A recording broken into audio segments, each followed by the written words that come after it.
Okay, so very good afternoon, all of you. And this is lecture number 5 on Indian economy. थोड़ा सा inflation में अभी मुझे just याद आया, थोड़ा सा इन्फ्लेशन में रह गया था, तो मैं उसको नेक्स्ट क्लास में करवा दूंगा। इन्फ्लेशन का थोड़ा सा पार्ट, ठीक है, उसमें कुछ टर्मिनोलॉजी मुझे देखने थे, तो इन्फ्लेशन का जो थोड़ा सा पार्ट है मेरे माइंड से थोड़ा वो अचानक उतर गया था, उसको मैं क्लास 6 में थोड़ा सा कवर कर लूँगा, ठीक है। So today will start with the new chapter that is economic planning. हाँ, प्लानिंग मेंस के लिहाजे से भी बहुत इंपॉर्टेंट है, सीधा 40 नंबर में सवाल आता है, और प्री के आइदर मेंस हो या प्री हो, दोनों ही में बहुत इंपॉर्टेंट है, लगातार रिपीटेडली क्वेश्चन आता है। अच्छा, क्वेश्चन जो है पहले बहुत ईजी आए हैं, अब जेपीएससी बदल रहा है, कंट्रोलर साहब भी बदल गए हैं। पिछले कई एग्जाम्स में जो हमने एमसीक्यू देखा उसमें देखा कि डेप्थ क्वेश्चन का बढ़ गया है उन टॉपिक्स पे। टॉपिक्स तो वही हैं बट उनका डेप्थ बढ़ गया है, रैंडमनेस बढ़ गया है, बहुत सारे पेरिफेरल क्वेश्चन आ रहे हैं टॉपिक से। तो हम इंडियन इकोनॉमी का जो ये प्लानिंग चैप्टर है, इस चैप्टर में हमने प्रयास किया कि कुछ भी नहीं छोड़ा जाए। अगर आप यूपीएससी मई में देने जा रहे हैं इस बार का प्रीलिम्स, तब भी वहां पे भी आपको कोई दिक्कत ना हो, तो इकोनॉमिक प्लानिंग एक बार पढ़िए, आइदर प्री हो, मेंस हो, एपीएससी हो, जेपीएससी हो, बीपीएससी हो, कोई भी दुनिया का एग्जाम हो, एक बार पढ़िए। इसमें कुछ करंट हो सके, आपको भविष्य में समय के साथ अपडेट करना पड़े, बाकी सब एक नंबर है ना। हमने कुछ भी नहीं छोड़ा है, आपको एकदम यूपीएससी कंटेंट क्वालिटी दे रहा हूँ, ठीक है। समझाने का भी गारंटी मेरा है। पहला बात क्लियर हो गया।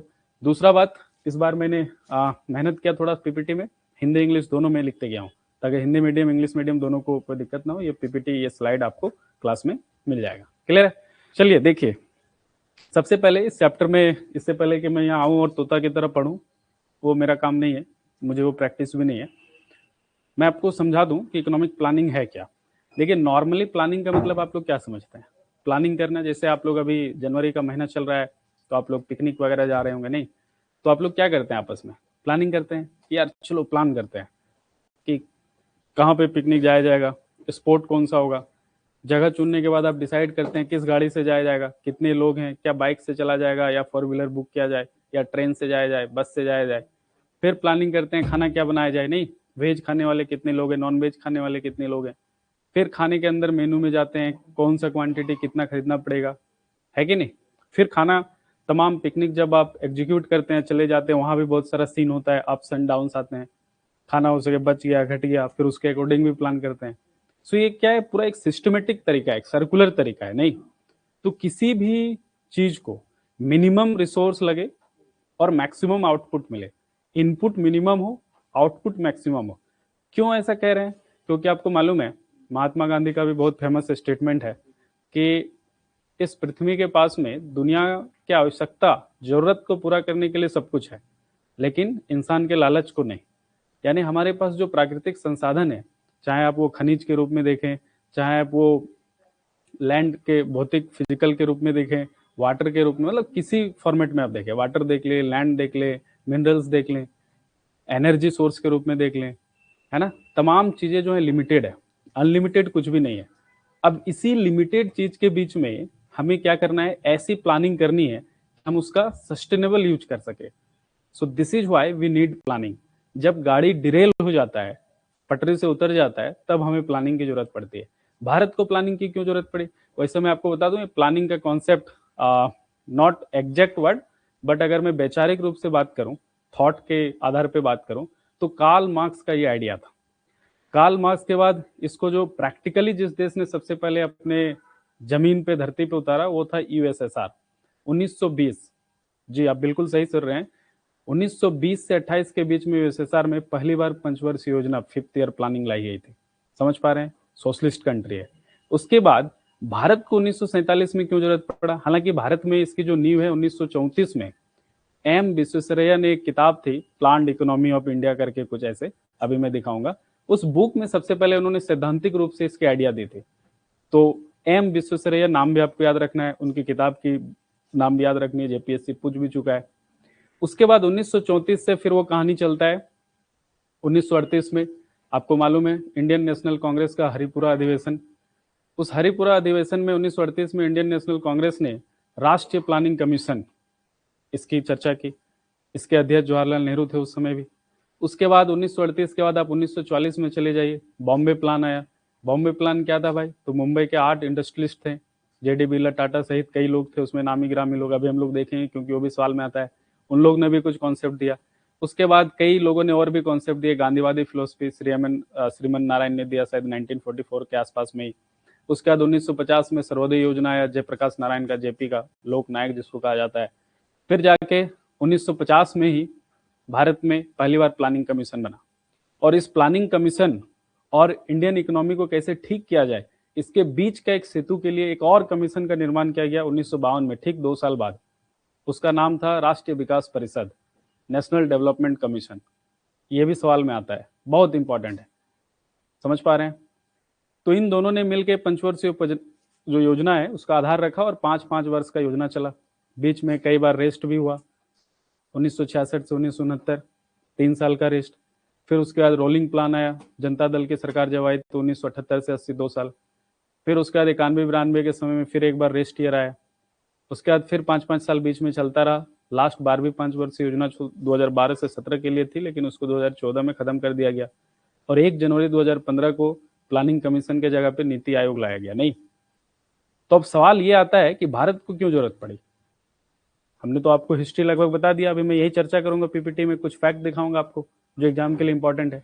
सवाल ये आता है कि भारत को प्लानिंग की आवश्यकता क्यों पड़ी। तो इसका जो सबसे बड़े कारण था ये था कि हम जस्ट अंग्रेज के चंगुल से आजाद हुए थे, और आपको मालूम है कि अंग्रेज का उदारवादी विचारधारा और उसके बाद फिर वो वित्तीय पूंजीवाद जो था, फाइनेंशियल कैपिटलिज्म, लास्ट का जो उनका टाइम पीरियड था, उस टाइम पीरियड में उनका 1857 के बाद जो मोड आया उसमें क्या आया, फाइनेंशियल कैपिटलिज्म। इस फाइनेंशियल कैपिटलिज्म में खूब सारा पैसा का क्या हुआ, इंडिया से पैसा कहाँ ट्रांसफर हुआ, लंदन में।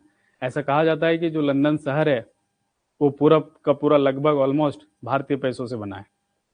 समझ पा रहे हैं। जहाँ आपका घूमने जाने का इच्छा हो बिल्कुल जाइए और एकदम मन मर्जी घूमिए, जहाँ जो घूमना है, जो तोड़ना है, जो फोड़ना है करके आ जाइए, कानून का बस ध्यान रखिएगा आपका अपना ही है, समझ रहे हैं। तो ये जो ड्रेन ऑफ वेल्थ है, धन का निष्कासन, तो ड्रेन ऑफ वेल्थ का जो थ्योरी है सबसे पहले दादा भाई नौरोजी ने दिया था। उनकी भी एक बड़ी फेमस किताब है, 90s 20s के आसपास में, 18 अराउंड उसी समय, सब 19th सेंचुरी में ही हो रहा है। फिर आरसी दत्त एक बड़ा फेमस नाम है, आरसी दत्त की भी एक बड़ी फेमस किताब है इकोनॉमी को लेके। तो हमारे 19th सेंचुरी में जब लोग अवेयर हो रहे थे, भारत में जब सामाजिक पुनर्जागरण हो रहा था, सोशल रिफॉर्म्स चल रहे थे, लोग अब धीरे धीरे ये जानना चाह रहे थे कि भाई हमारा भी कुछ अस्तित्व है, हमें बस लूटा गया है, हमें हमारे यहाँ से क्या हो रहा है वो सबको समझ में आने लगा कि धन निकल के जा रहा है। तो लोग अवेयर होने लगे, और लोग अवेयर होने लगे, और हमारी वित्तीय स्थिति बहुत खराब थी। आपको मालूम है जब देश आजाद हुआ उस समय हम लोग की स्थिति बहुत ही दयनीय थी, चाहे वो फॉरेक्स के मामला में हो, चाहे वो पर कैपिटा इनकम के मामला में, चाहे पॉवर्टी के मामला में हो, चाहे अनएम्प्लॉयमेंट के मामला में हो, चाहे जीडीपी के मामला में हो, हम तमाम क्षेत्रों में पिछड़े हुए थे। हमारे पास तो सबसे बड़ी चुनौती थी वो खाद्यान्न चुनौती थी, फूड सिक्योरिटी। हम तो पहली बात जब भारत आजाद हुआ तो क्या हुआ कि जो मैक्सिमम हिस्सा था वो पाकिस्तान, जो उपजाऊ जमीन था, सतलज वाली नदी, सिंधु सतलज वाला जो एक बड़ा इलाका था, वो कहाँ पे चला गया, पाकिस्तान के पास चला गया। अब उसके चलते भारत में फूड इंसिटी बहुत ज्यादा हो गया। पाकिस्तान छोटा सा देश है, लेकिन उसको जो उपजाऊ भूमि है, वो जो सतलज सिंधु का जो बेसिन है, वो एक बड़ा इलाका पंजाब, उस प्रांत का भी वहां भी नाम पंजाब ही है पाकिस्तान में, तो वो एक बड़ा हिस्सा उनको चला गया। हमारे पास थोड़ा सा पंजाब हरियाणा वाला हिस्सा मिला जहाँ चावल उगता है, थोड़ा बंगाल में, थोड़ा साउथ में, तमिलनाडु वगैरह में। तो हमारे पास इतने बड़े देश को खिलाने के लिए सबसे बड़ी बात तो चावल की कमी हो गई। Food insecurity was the biggest challenge. आपको मालूम है उसी के चलते फिर 1966 के आसपास में हरित क्रांति, ग्रीन रिवोल्यूशन का जन्म हुआ, और फूड सिक्योरिटी को हमने वहां से प्राप्त किया। तो प्लानिंग की जरूरत भारत को इसलिए थी क्योंकि भारत आर्थिक रूप से, सामाजिक रूप से, राजनीतिक रूप से भी कह ले थोड़ा बहुत, तो हर मामले में पिछड़ा हुआ था। तो हमें अपने जनता का आर्थिक विकास करना था और देश का आर्थिक समृद्धि करना था। मैंने आपको 2 टर्मिनोलॉजी बताया ना, एक इकोनॉमिक डेवलपमेंट और एक इकोनॉमिक ग्रोथ। तो अगर देश का उत्पादन बढ़े, मतलब जीडीपी बढ़े, तो उसको इकोनॉमिक ग्रोथ कहते हैं, समझ रहे हैं। और अगर जनता का, लोगों का पर कैपिटा इनकम बढ़ जाए, पर कैपिटा इनकम बढ़ेगा तो लोगों का क्या होगा, शिक्षा स्वास्थ्य बढ़ेगा, क्योंकि उस पर खर्च करेंगे, सेविंग बढ़ेगा, इससे ओवरऑल ह्यूमन डेवलपमेंट होगा। और जब ओवरऑल ह्यूमन डेवलपमेंट होता है तो हम उसको क्या करते हैं, आर्थिक विकास, इकोनॉमिक डेवलपमेंट। तो भारत को आर्थिक समृद्धि भी करना था और आर्थिक विकास भी करना था, इसलिए भारत को एक अच्छे प्लानिंग की आवश्यकता थी कि भाई कैसे संसाधनों का इस्तेमाल किया जाए। समझ पा रहे हैं? और यहीं से जन्म किसका हुआ, इकोनॉमिक प्लानिंग कमीशन या प्लानिंग कमीशन कह लीजिए। ठीक है, बोलो भाई किसी को दिक्कत है? पूरा 10 मिनट में मैंने आपको पूरा हिस्ट्री, पास्ट, प्रेजेंट, फ्यूचर सब जोड़ के रख दिया। किसी को दिक्कत है तो बताओ, कमेंट करो। आई थिंक 3 लोग देख रहे हैं, राइट? कमेंट करके बताओ एकदम क्लियर है बैकग्राउंड। एक बार जल्दी से सब लोग कमेंट कर दो फटाफट, जो लोग लाइव देख रहे हैं। Is this okay? Aniket, no sir, no doubt, very good. और किसी को दिक्कत है भाई कि क्यों प्लानिंग का क्या मतलब है, क्यों जरूरत पड़ता है प्लानिंग का? क्लियर है सबको? Very good. दिलीप यादव कह रहे हैं no sir, very good, clear है। आगे बढ़ा जाए। तो अब इस चैप्टर में कुछ नहीं बचा, अब बस फैक्चुअल डाटा है, वही पढ़ाऊंगा जो एग्जाम में आता है। अब आपको रट्टा मारना है। समझ पा रहे हैं? मैंने कोई फैक्ट नहीं छोड़ा है। इसके बाद आपको दुनिया के किसी किताब पढ़ने की जरूरत नहीं, कोई किताब नहीं, किसी भी फैक्ट लेवल पे हमने कुछ भी नहीं छोड़ा। क्लियर है? ठीक है। So now let's come to what is planning. Let me change the pen colour. हाँ, okay. So the first is what is economic planning. आप देख सकते हैं भाई कि योजना जो है राज्य द्वारा सीमित संसाधनों का सुनियोजित, सचेत और उद्देश्यपूर्ण उपयोग है, ताकि समय के साथ में, सीमित संसाधनों के साथ में हम लोग क्या कर सकते हैं, अपने आर्थिक, सामाजिक और राजनीतिक लक्ष्यों का प्राप्ति करके देश का भला कर सकते हैं, जनता का भला कर सकते हैं। समझ रहे हैं? So it's an conscious, deliberate and systematic effort by the state to utilize available resources in an optimum manner to achieve predetermined socio-economic goals within a specified time period. समझ रहे हैं? एक स्पेसिफाइड टाइम पीरियड में जो आपने पहले से गोल निर्धारित किए हैं, प्री डिटरमाइंड जो आपके गोल्स हैं, उसको इस तरह से प्राप्त करना कि मिनिमम संसाधन, मिनिमम इनपुट के साथ मैक्सिमम आउटपुट प्राप्त हो। तो इसके लिए हमें सिस्टमेटिक होना पड़ेगा, डेलिब्रेटेड होना पड़ेगा, कॉन्शियस होना पड़ेगा। ऐसे तो रैंडमली कुछ भी आप करेंगे और आपको समय के साथ में एक प्लान तरीके से काम हो जाए, ऐसा तो नहीं होता है ना। हमें प्लानिंग करना पड़ता है, रूटीन बनाना पड़ता है, उसके अनुसार चलना पड़ता है। आप डेली लाइफ में ही देख लो, पीटी है 8 मार्च को, आप में से कई लोग बिना प्लानिंग का पढ़ रहे होंगे, तो उनका गाड़ी पटरी से उतरेगा, रिजल्ट आएगा, पीडीएफ में नाम नहीं होगा। So it's a part of planning. तो जो लोग कॉन्शियस आज नहीं होंगे, जो लोग डेलिब्रेटेड तरीके से तैयारी नहीं कर रहे होंगे, सिस्टमेटिक एफर्ट नहीं लगा रहे होंगे और एक स्पेसिफाइड टाइम पीरियड में एक प्री डिटरमाइंड अपना रूटीन बना के उसको प्राप्त करने की कोशिश नहीं कर रहे होंगे कि आज इतना पढ़ना है इतना घंटा में, उनका प्लानिंग फेल है। और जो लोग ये सब काम कर रहे होंगे वो प्लानिंग के साथ पढ़ रहे हैं, उनका रिजल्ट भी होगा। आप समझ रहे हैं? सेम चीज को आप अप्लाई कर लीजिए एक कंट्री के, एक नेशन के हित में। आप स्टूडेंट है तो आप पढ़ाई की टर्म में बात कर रहे हैं, एक राष्ट्र अपने इकोनॉमिक ग्रोथ और इकोनॉमिक डेवलपमेंट के कंटेक्स्ट में बात करेगा। क्लियर है? इकोनॉमिक्स में, इकोनॉमी और पॉलिटी दोनों में लगभग 20 क्लास के आसपास होंगे, है ना। वो 2-4 क्लास इधर उधर होगा तो अलग बात है, but average is around 20 class. Clear है? चलिए आगे बढ़े। अब आपको इसके बाद देखो, एग्जाम में आपसे अगर एक लाइन में ये पूछ ले व्हाट इज प्लानिंग, तो अब आप तो समझ गए होंगे, सही ऑप्शन मार लोगे ना। क्लियर है? इसके बाद दूसरा जो जहां से एग्जाम में सवाल आएगा, पहला तो एग्जाम में सवाल आ सकता है डायरेक्ट एक स्टेटमेंट बना ले, 4 स्टेटमेंट लाए, what do you mean by economic planning. ऐसा भी जेपीएससी में प्री में सवाल आता है कि इकोनॉमिक प्लानिंग से आप क्या समझते हैं। ठीक है, सिलेबस से एज इट इज पूछ लेता है कई बार। अगर उसके बाद जो दूसरा जो सवाल आने का जहां से चांस है वो आपका क्या है, ये। ठीक है, constitutional and legal framework. Constitutional and legal framework, भाई कॉन्स्टिट्यूशन में और लीगल फ्रेम में इसका कहीं पे जिक्र है क्या, संविधान वगैरह में क्या है आधार इसका? तो देखो यहाँ पे डायरेक्ट लिखा हुआ है कि no direct mention of planning commission in constitution. Planning commission जो है कॉन्स्टिट्यूशनल बॉडी नहीं है, एक एक्स्ट्रा कॉन्स्टिट्यूशनल बॉडी है, जिसको हिंदी में संविधान कोतर या कुछ ऐसे करके नाम है, मैं भूल रहा हूँ, but in English it is called extra constitutional body. ठीक है, तो ये कॉन्स्टिट्यूशनल बॉडी नहीं है, संवैधानिक निकाय नहीं है, ध्यान रखना। संविधान में कहीं जिक्र नहीं है। इसको कैसे बनाया गया? पार्लियामेंट से एक एक्ट पास करके। ठीक है, तो जो पार्लियामेंट से एक्ट पास करके बनाए जाते हैं without putting them in the constitution, उसको हम कहते हैं एक्स्ट्रा कॉन्स्टिट्यूशनल बॉडी। तो प्लानिंग कमीशन या फिर एक और कमीशन के अभी हम लोग टोटल इस चैप्टर में 3 कमीशन का जिक्र करेंगे। एक प्लानिंग कमीशन 1950, फिर 1952 में नेशनल डेवलपमेंट काउंसिल एनडीसी, और फिर 1 जनवरी 2015 को नीति आयोग। ये तीनों के तीनों जो हैं एक्स्ट्रा कॉन्स्टिट्यूशनल बॉडी हैं, मतलब तीनों को तीनों संसद के द्वारा जस्ट एक एक्ट पास करके बनाया गया है, बिल पास करके। बिल जब पास होता है तो उसको एक्ट बोलते हैं, जब वो विचाराधीन रहता है तो उसको बिल बोलते हैं। समझ रहे हो? तो ये तीनों एक्स्ट्रा कॉन्स्टिट्यूशनल बॉडी है, कोई भी कॉन्स्टिट्यूशनल बॉडी नहीं है। पहला बात दिमाग में ये रख लो, एग्जाम में ये सवाल ऐसे सवाल आते हैं। पहला सवाल, दूसरा सवाल समझ गया। तीसरा, क्या कहीं पे इसका आर्टिकल में डायरेक्टली चर्चा है क्या? देखो डायरेक्ट तो चर्चा नहीं है, बट डीपीएसपी में जो है इकोनॉमिक प्लानिंग की बात की जाती है कि राज्य को निर्देश देता है। डीपीएसपी क्या है, पढ़ाऊंगा पॉलिटी में। हाँ, directive principle to state policy.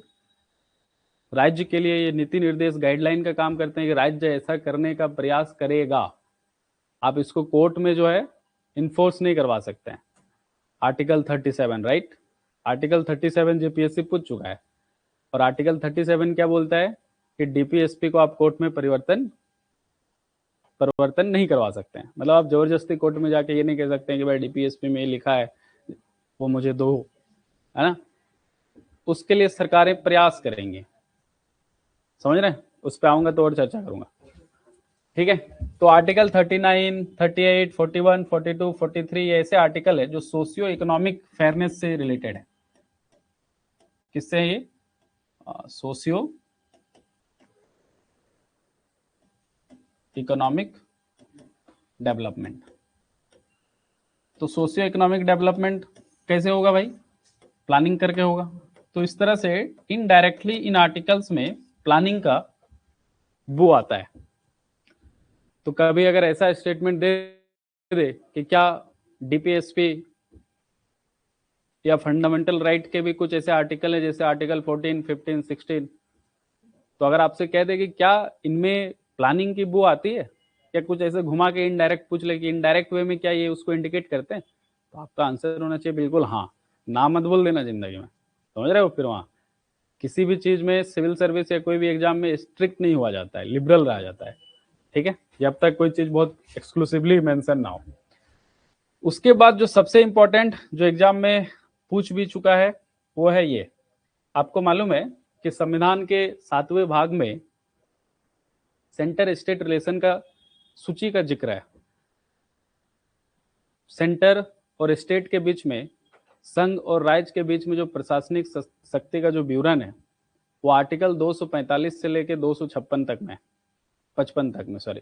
So article 245 से 255 तक है, जिसमें आर्टिकल 246 डील करता है 3 सूची का: संघ सूची, समवर्ती सूची और राज्य सूची। संघ सूची मतलब state list, sorry central list. समवर्ती सूची कंकरेंट, जिसमें दोनों को पावर होता है कानून बनाने का, लेकिन अगर केंद्र बना ले तो फिर राज्य का कानून वहां तक अवैध माना जाएगा जहां तक केंद्र के कानून का क्या हो रहा, अवहेलना हो रहा। मतलब केंद्र जो है, सेंटर जो है, वहां पे क्या है, उसका सुपरमेसी है कंकरेंट लिस्ट में। और तीसरे नंबर में स्टेट लिस्ट, जिसमें राज्य नियम बनाएंगे, कानून बनाएंगे, उसमें केंद्र का कोई हस्तक्षेप नहीं। लेकिन समवर्ती सूची में एक अपवाद है। समवर्ती सूची में और राज्य सूची में एक अपवाद है, उसके बारे में मैं पॉलिटी में आऊंगा तो चर्चा करूंगा। वैसे समवर्ती सूची में यह अपवाद है कि अगर किसी कानून को अगर राज्य ने कोई कानून बनाया है, अगर उसको राष्ट्रपति ने स्वीकृति दे दिया है, तब फिर वहां केंद्र का भी सुपरमेसी काम नहीं करेगा, ठीक है? ये ध्यान रखना है। और राज्य के लिए क्या अपवाद है? 2 अपवाद है। पहला अपवाद, अगर गवर्नर के धन से अगर आप धन से रिलेटेड जुड़ा हुआ कोई मुद्दा है, और तीसरा अगर आर्टिकल 31A से जुड़ा हुआ कोई मुद्दा है, यानी आर्टिकल 31A धन। तो आर्टिकल 31A अगर धन से जुड़ा हुआ मुद्दा है और दूसरा राज्य को ऐसा कानून बना दे, सॉरी आर्टिकल 31A धन means sorry property, my bad, property. अगर लैंड कहीं पे सरकार को लेना है, भूमि अधिग्रहण करना है, हालांकि लैंड जो है वो राज्य का मामला है, राज्य सूची में आता है, लेकिन फिर भी उसमें अपवाद यह है कि अगर लैंड का मामला है, सरकार, राज्य सरकार को भूमि अधिग्रहण करना है, तो राज्य सूची का विषय होने के बावजूद भी सरकार को क्या करना पड़ेगा, केंद्र से परमिशन लेना पड़ेगा। और दूसरा, राज्य कोई भी ऐसा कानून नहीं बना सकता जो हाईकोर्ट के पावर को कम करता हो। तो राज्य सूची में ये दो अपवाद है। राज्य सरकार कोई भी ऐसा कानून नहीं बनाएगा जो हाईकोर्ट के पावर को कम करेगा, न्यून करने की कोशिश करेगा। और दूसरा, प्रॉपर्टी से जुड़ा हुआ कोई ऐसा मामला, लैंड भूमि अधिग्रहण से जुड़ा हुआ मामला होगा तो केंद्र से उसमें आदेश चाहिए। तो ये दो अपवाद। और समवर्ती सूची का क्या अपवाद है कि अगर राष्ट्रपति ने राज्य के किसी मामले पे अगर अपना अनुमति दे दिया है किसी बिल पे, एक्ट पे, तब तो भैया फिर आपको फिर उस पर केंद्र का सुपरमेसी काम नहीं करता है। ठीक है। उसी तहत में जो प्लानिंग है, प्लानिंग को किस में रखा गया है, समवर्ती सूची में। ये एग्जाम में, बहुत सारे एग्जाम में पूछा जा चुका है, very important question, concurrent list का मामला है। अब इसको देखो, रटना नहीं है भाई, प्लानिंग करना है। मतलब क्यों प्लानिंग करना है, मैंने बताया ना कि सोशियो इकोनॉमिक डेवलपमेंट करना है एक बाउंडेड टाइम पीरियड में। तो आपको लगता है कि खाली केंद्र को ही बात करना चाहिए, मतलब खाली केंद्र जिम्मेदार है सोशियो इकोनॉमिक डेवलपमेंट के लिए, अकेले संभव है केंद्र से जनता का भला करना? नहीं है। अकेले राज्य भी कर सकता है? नहीं है। इसलिए दोनों समवर्ती सूची में रखा गया है, बीच में दोनों अपने अपने कानून बनाएंगे। लेकिन हाँ, राज्य ऐसा कोई कानून नहीं बनाएगा। अगर मान लीजिए सेम मुद्दे पे केंद्र ने कानून बनाया तो फिर राज्य का कानून वहां तक इनवैलिड हो जाएगा जहां तक वो केंद्र के कानून को क्या करता हो, ओवरलैप करता हो। लेकिन दोनों अपना सेपरेटली कुछ भला के लिए अलग अलग कानून तो बना ही सकते हैं। तो कॉमन एनालॉजी एग्जाम में ये सब क्वेश्चन टिक करना है, ये सब रटने का चीज नहीं। इकोनॉमी, साइंस, टेक, ज्योग्राफी तमाम समझने की चीजें हैं। इवन पॉलिटी भी मुझे साइंटिफिक सब्जेक्ट लगता है, क्योंकि बिना लॉजिक का पॉलिटी में कुछ भी नहीं। समझ रहे हैं? अगर क्रोनोलॉजी आपको पता है तो पॉलिटी कुछ भी नहीं है। और इकोनॉमी तो पूरा साइंटिफिक है, जो भी हो रहा है समाज में उससे वो उसको रिफ्लेक्ट करता है। क्लियर है? कौन सा सूची का विषय है? समवर्ती सूची भाई, याद रखना जिंदगी में। उसके बाद की एलिमेंट्स ऑफ प्लानिंग, तो जो डेफिनेशन है उसी में सेम बातें लिखी हुई है कि कॉन्शियस होना पड़ेगा आपको, सचेत प्रयास, स्वतः नहीं होता ये, है ना, अपने आप तो प्लानिंग होगा नहीं। ऐसा तो नहीं कि रात में तुम सोया और अपने आप प्लानिंग हो गया, नहीं ना। उसके बाद स्टेट इंटरवेंशन, राज्य की सक्रिय भूमिका की जरूरत होती है। भाई बिना राज्य का प्लानिंग कौन करेगा? तो राज्य का भूमिका चाहिए ना भाई। तीसरा, प्री डिटरमाइंड ऑब्जेक्टिव्स होना चाहिए, पूर्व निर्धारित लक्ष्य होना चाहिए। तो स्टेट का इंटरवेंशन होना चाहिए, प्री डिटरमाइंड ऑब्जेक्टिव या गोल्स होना चाहिए। उसके बाद ये अपने आप नहीं होता, कॉन्शियस रहना पड़ेगा आपको, नहीं। नेक्स्ट, और क्या की एलिमेंट्स थे डिफिनेशन में हमारा? तो ये सब एग्जाम में ऑप्शन में आ सकता है, जेपीएससी बदल रहा है ना, तैयार रहना थोड़ा। नेक्स्ट, चौथा, टाइम बाउंड फ्रेमवर्क होना चाहिए, निश्चित समय में, नहीं तो फिर वो प्लानिंग क्या कैसे कहलाया जाएगा। फिर सीमित संसाधनों का सर्वोत्तम उपयोग, optimum use of scarce resources, और national priorities over individual profit, व्यक्तिगत लाभ से ऊपर राष्ट्र को क्या देना पड़ेगा, प्राथमिकता देना पड़ेगा, तब तो इकोनॉमिक डेवलपमेंट और इकोनॉमिक ग्रोथ होगा। हालांकि कुछ लोग अभी कहेंगे कि सर ये वाला थोड़ा भी मोदी गवर्नमेंट में ठीक नहीं लग रहा है, कुछ ज्यादा ही अडानी को वैल्यू दे रहा है, नहीं। कुछ लोग कहेंगे national priority over individual profit जो है अभी खराब स्थिति में, 1 रुपया में जमीन दे दिया, नहीं, फिर 35 भागलपुर में थर्मल पावर प्लांट के लिए। तो अगेन क्लास को राजनीतिक ना बनाया जाए, आगे बढ़ा जाए, ठीक है। तो कहीं कहीं पे थोड़ा लगता है कि पढ़ रहे हैं कुछ और, हो रहा है कुछ और। नेचर ऑफ प्लानिंग, प्लानिंग का नेचर कैसा होना चाहिए भाई? तो देखो, प्लानिंग जो है सबसे पहले अपने आप में एक टेक्निक है, ये कोई आइडियोलॉजी नहीं है, विचार नहीं है। क्यों? क्योंकि फिजिकल है ना, फिजिकली दिखता है, हम इसको क्या करते हैं, हम इसको एग्जीक्यूट करते हैं और फिजिकली ये सोसाइटी में दिखता है, नहीं। उसके बाद planning can exist in socialist economy, mixed economy और मार्केट इकोनॉमी। देखो आपको मालूम होना चाहिए, मैं जब बेसिक्स वाला चैप्टर लूंगा, बेसिक्स ऑफ इंडियन इकोनॉमी या basic features of Indian economy, तब मैं पढ़ाऊंगा आपको ये सब बातें। भारत मिक्स्ड इकोनॉमी को अडॉप्ट करता है, नहीं, ना तो हम ओपन इकोनॉमी है और ना ही तो क्लोज, मतलब सॉरी ओपन क्लोज कह रहा हूँ, ना तो हम पूरी तरह से सोशलिस्ट हैं और ना ही पूरी तरह से कैपिटल हैं। हम अमेरिका जैसे देश जो कैपिटलिज्म पे चलते हैं, पूंजीवाद पे चलते हैं, वहीं रसिया जैसे देश जो सामाजिक सोशलिस्ट कंट्रीज हैं, हम इन दोनों के बीच का वर्जन अपनाते हैं। हम पूंजीवाद भी हैं और सामाजिक भी हैं, समझ रहे हो? तो इसके बीच में जो इकोनॉमी है उसको इंडिया जैसे अद्भुत इकोनॉमी को क्या कहते हैं, मिक्स्ड इकोनॉमी। तो भारत क्या है, मिश्रित अर्थव्यवस्था। अच्छा, ये अब भी अपने आप में एक सवाल है, बहुत सारे एग्जाम में पूछा जा चुका है, आते रहता है, ठीक है। तो देखो प्लानिंग तो भाई किसी भी देश में हो सकता है, अमेरिका में भी हो सकता है जो कि एक पूंजीवाद देश है, कैपिटल कंट्री है, सोशल कंट्री यूएसएसआर या आज का रशिया में भी हो सकता है, और भारत जैसे मिक्स। प्लानिंग तो जो करेगा वही होगा, जो भी स्टेट करेगा। तो there is no issue with that, समझ रहे हो कि उसके लिए भाई प्लानिंग के लिए मिश्रित अर्थव्यवस्था ही होना चाहिए, मिक्स्ड इकोनॉमी होना चाहिए, या सोशलिस्ट इकोनॉमी होना चाहिए, या कैपिटलिज्म होना चाहिए, ऐसा कुछ नहीं। जो चाहेगा प्लानिंग तो कर सकता है, तो कोई इशू नहीं उसके साथ में, ठीक है। नेचर ऑफ प्लानिंग कहीं पे भी अप्लाई हो सकता है, ये टेक्निक नहीं है, आइडियोलॉजी, सॉरी टेक्निक है, आइडियोलॉजी नहीं है। तो अगर देखो यहाँ पे ये क्यों लिखा है कि प्लानिंग एक टेक्निक है, समझ रहे हो, आइडियोलॉजी नहीं है। आइडियोलॉजी ये है, सोशलिस्ट इकोनॉमी, मिक्स्ड इकोनॉमी होगा कि मार्केट इकोनॉमी, मतलब कैपिटलिस्ट इकोनॉमी, ये एक आइडियोलॉजी है। लेकिन चूंकि प्लानिंग आइडियोलॉजी नहीं है तो तीनों में लागू हो सकता है। क्यों? क्योंकि प्लानिंग एक क्या है, टेक्निक है, कार्य करने का तरीका है। क्लियर है? Economic planning versus central planning, ठीक है। सो economic planning does not always mean complete state control. हाँ, अब देखो इसमें एक कई बार कंट्रोवर्सी या हो सके एमसीक्यू थोड़ा बदल के आपसे पूछ ले, तो आपको तैयार रहना है, कॉन्सेप्ट क्लियर रखना है। क्या इकोनॉमिक प्लानिंग हमेशा सेंटर का प्लानिंग होता है? तो नहीं भाई, economic planning does not always mean complete state control. मतलब इकोनॉमिक प्लानिंग का ये मतलब नहीं है कि स्टेट का इकोनॉमी में पूरा कंट्रोल है, कोई भी प्राइवेटाइजेशन है ही नहीं। स्टेट कंट्रोल, देखो दो वर्ड आता है इकोनॉमी में, किसी भी कंट्री को या इकोनॉमी को दो लोग कंट्रोल करते हैं, कंट्री कह लो या इकोनॉमी कह लो। दो लोग कौन है?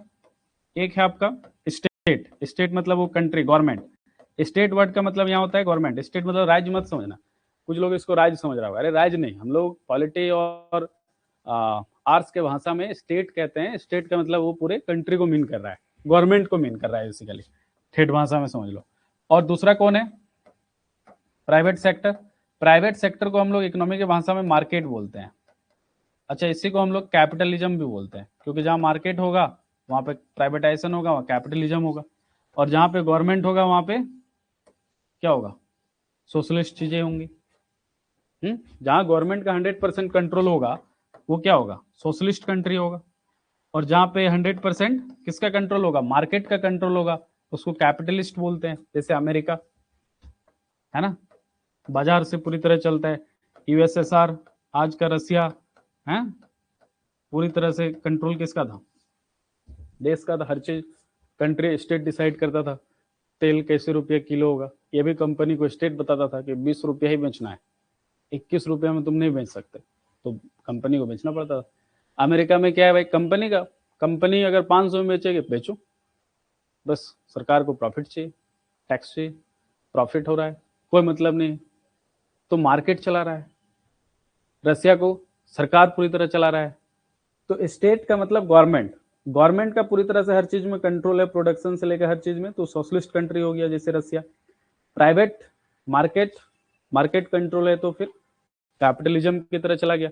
मार्केट में लोग क्या, ज्यादा से ज्यादा पूंजी कमाना चाहते हैं, लोग प्रॉफिट कमाना चाहते हैं, उसके लिए ज्यादा से ज्यादा लोग सरकार और जनता का अवहेलना करते हैं, और फिर अमेरिका जैसे देश बन जाते हैं। आप तो देख ही रहे हैं अभी कैपिटलिज्म की जो परिभाषा है वो डोनाल्ड ट्रम्प भाई साहब तो देख ही रहे हैं, वेनेजुएला में कब्जा, ग्रीनलैंड में कब्जा, देख रहे हो कितना उनके अंदर में खून खोल रहा है, मतलब पागल हो रहे हैं वो कैसे कैपिटलिज्म के चक्कर में। तो ये है उनका भविष्य। और रसिया का हालत तो तुम देख ही रहे हो, यूएसएसआर टूट के रसिया बन गया, और तमाम देशें, कजाकिस्तान, उज्बेकिस्तान, तुर्कमेनिस्तान, ये तमाम देशें बन गई, और फिर अभी यूक्रेन भी बन गया, पोलैंड बन गया, और उनके साथ लड़ाई वगैरह ये सब आप देख ही रहे हैं। भारत जो है, सोचो हमारे नेता कितने दूरदर्शी थे, बोला हम ना तो इसको अपनाएंगे ना तो इसको अपनाएंगे। हालांकि शुरू में भारत भी स्टेट गवर्नमेंट का ही कंट्रोल रहा इकोनॉमी में, पूरी तरह से नहीं कह सकते हैं, लेकिन बहुत हद तक, 100% नहीं था हमारा, लेकिन बहुत मैक्सिमम एक्सट्रीमली था। 1991 के फाइनेंशियल क्राइसिस और एलपीजी रिफॉर्म के बाद में फिर भारत जो है उससे थोड़ा बाहर भी निकला, लाइसेंस राज से बाहर निकला नहीं। इन दोनों के बीच का हमने अपनाया, नहीं मिक्स्ड इकोनॉमी अपनाया, समझ रहे हो, मिक्स्ड इकोनॉमी अपनाया। क्लियर है? अब अगर आप ये कॉन्सेप्ट समझ गए तो आप इस लाइन को पढ़ो, economic planning versus central planning. क्या इकोनॉमिक प्लानिंग सेंट्रल प्लानिंग है, राज्य का प्लानिंग है? नहीं, economic planning does not always mean complete state control. भाई इकोनॉमिक प्लानिंग अमेरिका में भी हो सकता है, अभी तो पढ़ा है ना, मिक्स्ड इकोनॉमी इंडिया में जैसे देश में भी हो सकता है। तो 100% स्टेट कंट्रोल से इकोनॉमिक प्लानिंग चले ऐसा नहीं है, प्राइवेट से भी चल सकता है। समझ रहे हो? क्लियर है या नहीं? हाँ क्लियर है सबको? एक बार मैसेज करो, जो लोग भी लाइव देख रहे हैं फटाफट बताओ क्लियर है, यहां तक आगे बढ़ा जाए।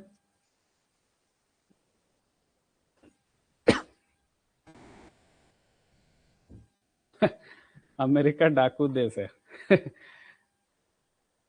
डाकू सही शब्द है। अनिकेत यस सर क्लियर, ठीक है। Why do we need economic planning? अब आप ये भी समझ ही गए होंगे। इतना समझने के बाद शायद इस क्वेश्चन का आंसर आपको मिल गया होगा। मिल गया है ना? क्यों चाहिए भाई इकोनॉमिक प्लानिंग? आर्थिक योजना की आवश्यकता क्यों होती है? जनरल रीजंस, जनरल रीजन में क्या है? संसाधनों की कमी, स्कैर्सिटी ऑफ रिसोर्सेस, फिर नीड फॉर रैशनल एलोकेशन, तर्क संगत आवंटन की आवश्यकता। दोनों टर्म समझा देता हूं। देखो भाई, एक तो रिसोर्सेस कम है और कम है, इसलिए हमें तर्क संगत रूप से उसका क्या करना पड़ेगा, रैशनल तरीके से उसका यूज करना पड़ेगा, बांटना पड़ेगा। अंधाधुंध इस्तेमाल करोगे तो फिर वो अनसस्टेनेबिलिटी की तरफ चले जाओगे, तो आपको मालूम है फिर क्या हालत होगा। आने वाला पीढ़ी फिर सोना नहीं देख पाएगा, कोयला नहीं देख पाएगा, लोहा नहीं देख पाएगा, पता चला बाघ भी, चीता तो नहीं देख पाएगा। अब चीता हालांकि ठीक है, नामीबिया से और कहाँ से हमने मंगाया, नामीबिया से और एक और देश से मंगाया ना, साउथ अफ्रीका से मंगाया शायद, नामीबिया तो मुझे पता है। तो चीता के प्रोडक्शन कुनो नेशनल पार्क मध्य प्रदेश में बढ़ रहे हैं। इंपॉर्टेंट करंट अफेयर भी है, नहीं एग्जाम में आ सकता है, क्योंकि वो एक्सटिंक्ट हो गया था ना हमारे पास, पूरे ऑलमोस्ट एशिया में नहीं था वो। ईरान में एक था बट उसने दिया नहीं, मना कर दिया, तो लगभग एशिया महाद्वीप में नहीं था। आप समझ सकते हैं कितना इंपॉर्टेंट करंट अफेयर्स है। हाँ south Africa, very good, south Africa और नामीबिया से पहले मर गए थे, बट अब ठीक है, अभी तो बहुत बच्चा उन लोगों ने दे दिया है, पॉपुलेशन एकदम तगड़ा बढ़ रहा है। तो उस टॉपिक को थोड़ा देख लेना भाई, करंट के इंपॉर्टेंस है। क्यों सवाना, मतलब चलो मैंने तो आंसर ही बोल दिया, कूनो नेशनल पार्क ही क्यों चुना गया? अभी एक और नेशनल पार्क में एक्सटेंड किया गया है उसको, वो भी देख लेना। क्योंकि वहाँ सवाना जैसे छोटे ना घास वाले इलाके हैं जहाँ उनको शिकार पकड़ने में ईजी हो, क्योंकि उनका जो अफ्रीकन या जो नामीबियन जो चीता है, उनको शिकार पकड़ने के लिए छोटे छोटे घास वाले झाड़ी कांटिल, मतलब झाड़ी हो, छोटा छोटा कटीले टाइप के ऐसे मैदान चाहिए होता है, ठीक है, दौड़ सके जहाँ रनिंग, बहुत डेंस नहीं चाहिए फॉरेस्ट उनको। तो ऐसा ही सेम जो है वेदर क्लाइमेट और फिजियोग्राफी कूनो नेशनल पार्क है। गवर्नमेंट और भी सर्च कर रही है कि कहाँ कहाँ और एलोकेट कर सकते हैं। नहीं चलिए, तो ऐसे कोरिलेटेड अगर आप जिंदगी में पढ़ेंगे तो बहुत भला होगा, है ना। देखो कहाँ से कहाँ मैं आपको लिंक कर देता हूँ। एक्चुअली जीएस पढ़ने का ही मतलब ही है, ये जिस दिन आप समझ जाएंगे उस दिन एग्जाम आपका रुकेगा नहीं। मुझे देख लो, मैं 7 दिन पढ़ता हूँ, 5 दिन, 6 दिन, 7 दिन, कभी पीटी मेरा रुका नहीं। बहुत ज़्यादा बाकी समय में पढ़ता ही नहीं, मैं अपना काम करता हूँ।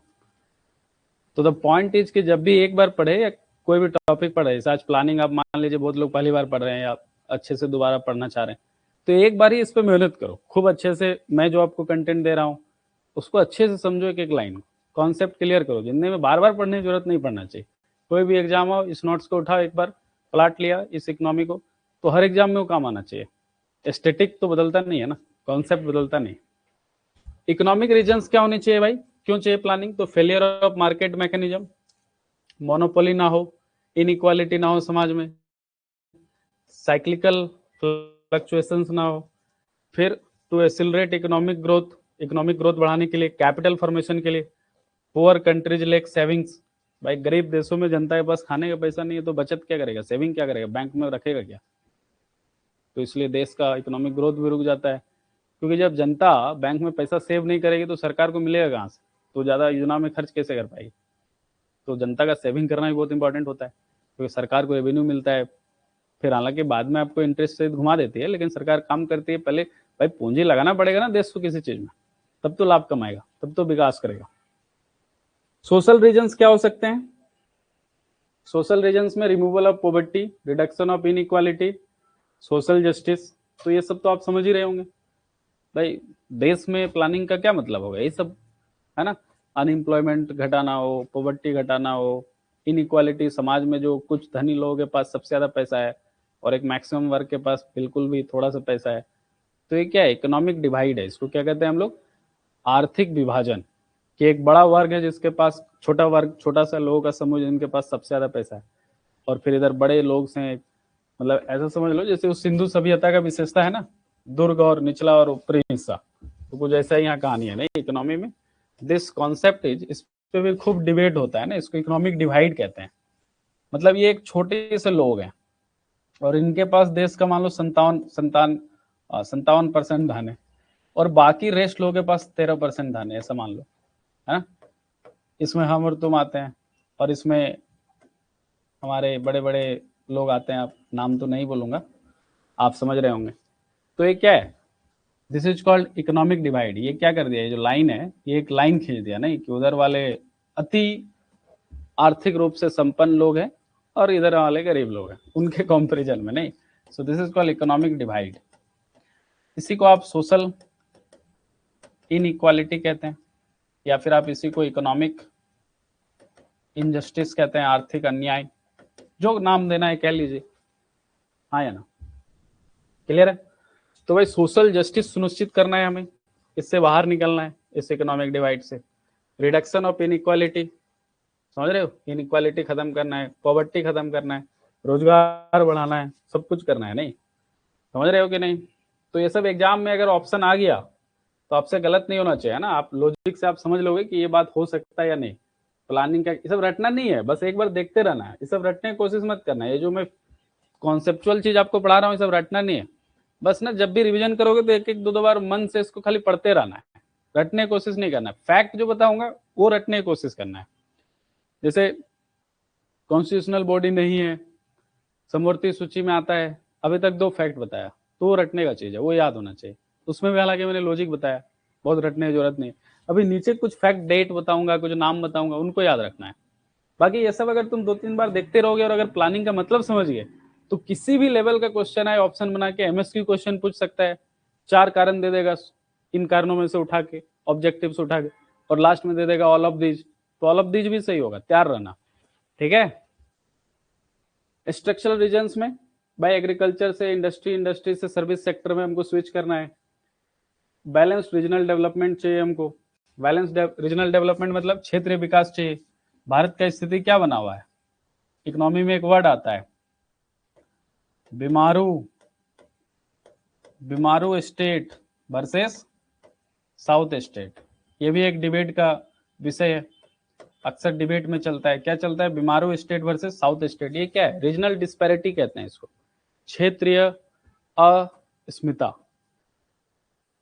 समझ रहे हो, रीजनल डिस्पैरिटी यानी रीजनल इनइक्वालिटी। तो इसको बैलेंस करना है ना भाई। ये नॉर्थ इंडियन स्टेट गरीब क्यों है, साउथ वाले थोड़े कंपैरेटिवली अमीर क्यों है, या ज्यादा डेवलप कैसे हैं। तो प्लानिंग से ही तो ठीक होगा ना, देखा जाएगा कहाँ पे किसको कितने पैसे की जरूरत है, धन की जरूरत है, कैसे इस डिस्पैरिटी को खत्म किया जाए।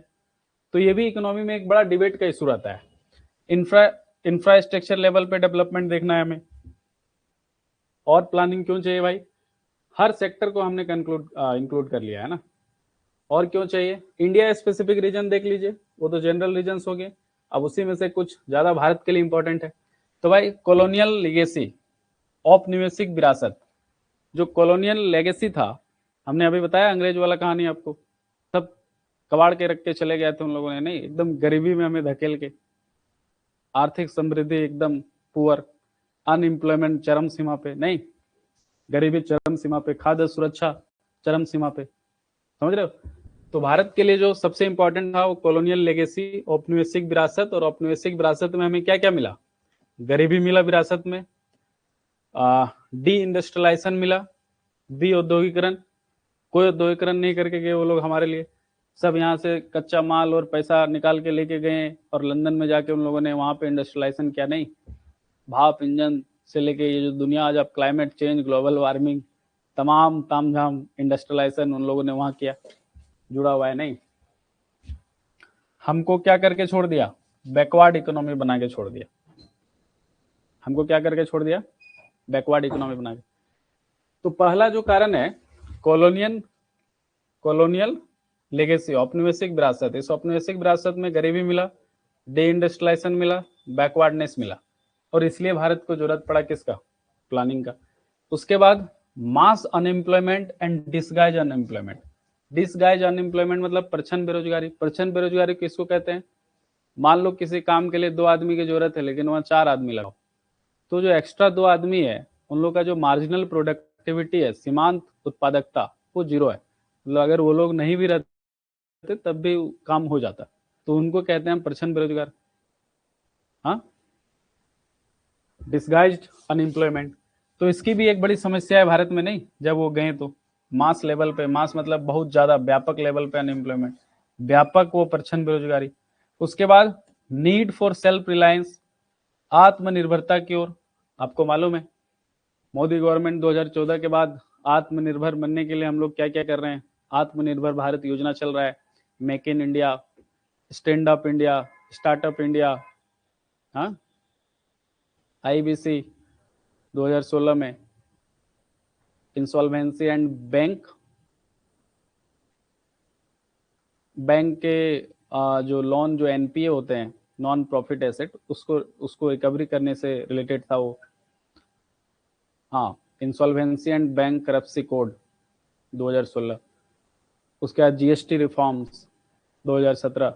ये सब क्या है, ये तमाम चीजें जो है हमें आत्मनिर्भर बनाने के प्रयास है हमारे सरकार के द्वारा उठाएगी। एलपीजी रिफॉर्म, वो भी क्या है, आत्मनिर्भर बनने का प्रयास है। तो मेक इन इंडिया हो गया, आत्मनिर्भर भारत हो गया, insolvency and bank करप्सी code IBC 2016 हो गया, जीएसटी रिफॉर्म 2017 हो गया, startup India, stand up India, make in India, LPG reform से तमाम चीजें क्या है, भारत को आत्मनिर्भर सेल्फ रिलायंस बनाने का तरीका है, ताकि हम अपने इकोनॉमिक ग्रोथ और इकोनॉमिक डेवलपमेंट की ओर जा सके। क्यों, क्योंकि हमें कॉलोनियल लेगेसी में, औपनिवेशिक विरासत में क्या मिला आप जानते हैं। ठीक है, चलो भाई अब आ जाओ टाइप्स ऑफ प्लानिंग। हाँ, इकोनॉमिक प्लानिंग 3 तरह के मोस्टली होंगे। क्या क्या होगा, वही 3 जो मैंने आपको बताया। एक तो सेंट्रलाइज्ड प्लानिंग होगा, एक डिसेंट्रलाइज्ड प्लानिंग, अच्छा सॉरी 3 नहीं, कई होंगे। सेंट्रलाइज्ड प्लानिंग मतलब केंद्रीकृत योजना, मतलब decision taken by central authority, कोई एक सेंट्रल अथॉरिटी होगा। अच्छा, यहाँ सेंट्रल का मतलब ये मत समझ लेना हमेशा सेंट्रल गवर्नमेंट, ठीक है, यहाँ सेंट्रल का मतलब ये मत समझ लेना सेंट्रल गवर्नमेंट, क्लियर है।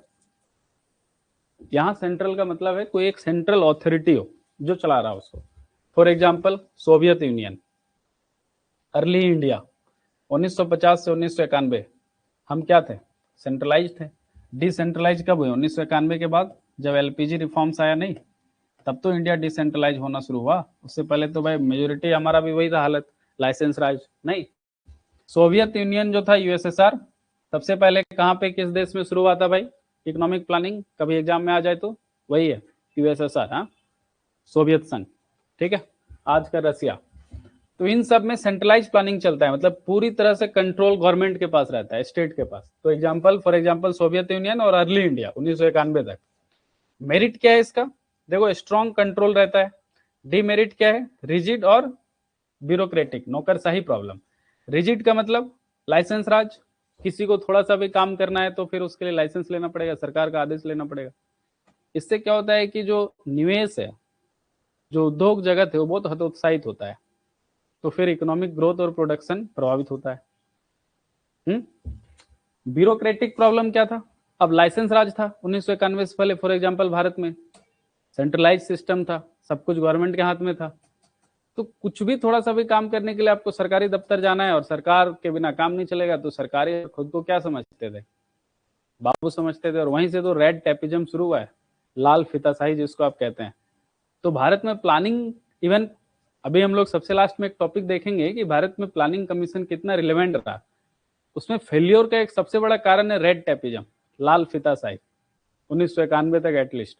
उसके बाद आज भी है, बट वहां बहुत एक्सट्रीम था, क्योंकि 1991 से पहले अपना देश क्लोज्ड इकोनॉमी था, मतलब हम किसी देश के साथ में कोई बहुत ज्यादा व्यापार वगैरह, ओपननेस, अपनी इकोनॉमी को हमने रखा नहीं था ओपन।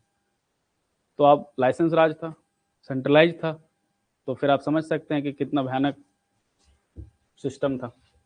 पुलिस, इसलिए सब दारोगा बनना चाहते हो ना तुम लोग, क्योंकि तुम लोग को दारोगा बनने के लिए सिखाया गया यहाँ से नहीं।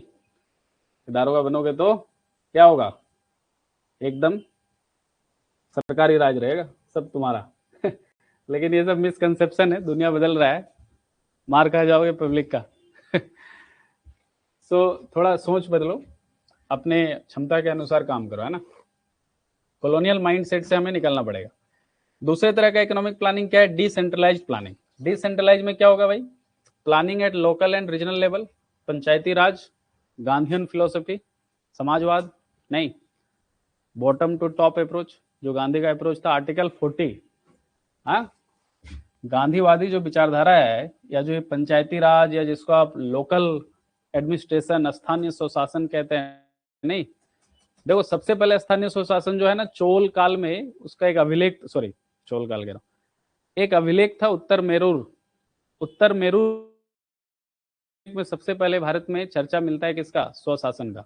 उत्तर मेरूर अभिलेख के बाद में चोल शासक में सबसे पहले स्थानीय स्वशासन की जिक्र होती है। उसके बाद में 1878 में लॉर्ड लिटन, और फिर 1982 में लॉर्ड रिपन। लॉर्ड रिपन को भारत में स्थानीय स्वशासन का क्या कहा जाता है, मैग्ना कार्टा, जनक कहा जाता है। और उसके बाद लगातार प्रयास हुए भाई आजाद भारत में। आजाद भारत में राजीव गांधी ने भी प्रयास किया था 1986 में, बट वो सक्सेसफुल नहीं रहा, पास नहीं हो पाया बिल। फिर जाके 1991-92 में पास हुआ, 92 में, और 93 में लागू हुआ। 24 अप्रैल का डेट, इसीलिए 24 अप्रैल को क्या मनाते हैं, पंचायती राज दिवस मनाते हैं। 24 अप्रैल का दो महत्वपूर्ण इंपॉर्टेंस है भारत में, और दोनों पॉलिटी के कंजर्व में, एग्जाम में पूछता भी है, इसलिए मैं बता रहा हूँ, कुछ भी फालतू नहीं बोल रहा हूँ मैं। 24 अप्रैल 1973 को केशवानंद भारती केस का जजमेंट आया था, और उसी 24 अप्रैल 1973 उसी दिन पे, जो आप आज बेसिक स्ट्रक्चर, मूलभूत ढांचा का जो बात करते हैं, जो आज संविधान को जीवंत बना के एकदम बांध के रखा हुआ है, बहुत बड़ा मुद्दा है पॉलिटी में। तो basic structure Kesavananda Bharati case 24 April 1973 is the date. उससे पहले के केस पे वो लागू नहीं होता है, उसके बाद के केस पे लागू होता है, तो वो कट ऑफ डेट। और दूसरा 24 अप्रैल 1993, 73 से आप 20 साल आगे आ जाइए, तो हमारा जो 73वां और 74वां संविधान संशोधन अधिनियम है, जो स्थानीय स्वशासन और नगर पालिका से जुड़ा हुआ मामला है, पहली बार अगेन इकोनॉमिक प्लानिंग का हिस्सा कह लीजिए, तो उसको लाया गया, डिसेंट्रलाइज किया, क्योंकि 1991 में एलपीजी आ गया था ना, अब हम लिबरलाइज हो चुके, सेंट्रलाइज से हम किधर जा रहे थे, डिसेंट्रलाइजेशन की ओर जा रहे थे, तो पास हो गया बिल। नहीं, यस यस, आप उसको 24 अप्रैल 1973 को ऐसे याद रखेंगे, केशवानंद भारती केस प्लस पंचायती राज। देखो जीएस ऐसे ही पढ़ा जाता है, समझ रहे हो, जीएस रटने का चीज तो बिल्कुल भी नहीं। क्लियर है यहां तक। उसके बाद स्थानीय स्वशासन डिसेंट्रलाइजेशन के बाद आ गया है, तो एक और बात, आर्टिकल 14 है डीपीएसपी में, जिसमें स्थानीय स्वशासन लाने का सरकार प्रयास करेगा, उसको लिखा गया है। गांधीवाद से जुड़ा हुआ है, नहीं, गांधी स्थानीय स्वशासन चाहते थे, हालांकि नेहरू और सुभाष चंद्र बोस स्थानीय स्वशासन के खिलाफ थे। उनका अपना अपना, सॉरी, अंबेडकर और नेहरू का मानना था कि इससे देश पिछड़ जाएगा, भाई हमें टेक्नोलॉजी की जरूरत है। आईटी वाईटी आज जो आप देख रहे हैं, IT, Indian institute technology, Nehru का ही दिया हुआ है। आप जो आज डीबीसी देखते हैं, दामोदर वैली कॉरपोरेशन, जो मेरे ही जिला में आता है, बोकारो जिला में, वो नेहरू उस समय अमेरिका गए थे, टेनेंसी, उनका जो वैली प्रोजेक्ट था, टेनेंसी नदी पे बना हुआ, उसको देख के आए थे, उससे इंस्पायर थे, तब इन्होंने डीबीसी बनाया। तो वो ना एक्चुअली तीव्र औद्योगिकरण के, बहुत हेवी इंडस्ट्री और तीव्र मतलब इंटेंस जो इंडस्ट्रियलाइजेशन है उसके फेवर में रहते थे। तो उनका मानना था कि नीचे स्थानीय स्वशासन पे दे देंगे, लोग अभी बेवकूफ है, काम नहीं कर पाएगा। और अंबेडकर का कंसर्न क्या था कि वो चाहते थे डिसेंट्रलाइजेशन अगर आज हो गया तो भेदभाव ऐसे ही समाज में बहुत ज्यादा है और बहुत तगड़ा हो जाएगा फिर, तो चाहते थे नहीं, चीजें सेंट्रलाइज रहे। हालांकि गांधी इन दोनों के खिलाफ थे, अंबेडकर के खिलाफ भी और नेहरू के खिलाफ भी। गांधी चाहते थे क्या हो, सिस्टम डिसेंट्रलाइज्ड हो, बॉटम टू टॉप अप्रोच हो, मतलब नीचे से ऊपर की ओर, मतलब स्थानीय सुशासन, लोकल गवर्नमेंट। और उसी लोकल गवर्नमेंट का झारखंड जैसे राज्य में जो मॉडिफाइड वर्जन है आदिवासियों बहुल क्षेत्रों में, उसका नाम है PESA act, Panchayati Raj extension to schedule area 1996, Bhuria committee, Bhuria समिति के सिफारिश पे उसको लागू किया गया था। ये 11 जेपीएससी में पूछ चुका है कि किस समिति के सिफारिश पे पैसा एक्ट आया था, तो भूरिया समिति। पढ़ेंगे हम लोग पॉलिटी में, डोंट वरी, ठीक है। बट चूंकि यहाँ डिसेंट्रलाइजेशन का बात आया, तो जब भी आप डिसेंट्रलाइजेशन पढ़े तो आप इतना सारा बात आपको क्लियर होना चाहिए डिसेंट्रलाइजेशन को लेकर। और भी बातें हैं, मैं बहुत 70-60% ही बोल पाया, 30-40% और भी बातें हैं, लेकिन ऐसे पढ़ा जाता है, समझ रहे हो। जब जो चीज आए उसकी चर्चा को रिलेटेड होनी चाहिए, अलग अलग कुछ भी नहीं होता अर्थ में, क्लियर है। तो आपको पढ़ने का तरीका भी सिखा रहा हूं, इससे बर्डन नहीं होगा, इजिली एग्जाम में डाटा फैक्ट सब याद रहेगा, है ना। तो भाई डिसेंट्रलाइज प्लानिंग का मतलब planning at local and regional level, Panchayati Raj involvement, encourages people participation, है ना, जन भागीदारी को बढ़ाना। उसके बाद तीसरा क्या है भाई, पर्सपेक्टिव प्लानिंग, दीर्घकालिक योजना। हाँ, दीर्घकालिक योजना में क्या है भाई, लॉन्ग टर्म प्लानिंग, 15 से 25 साल।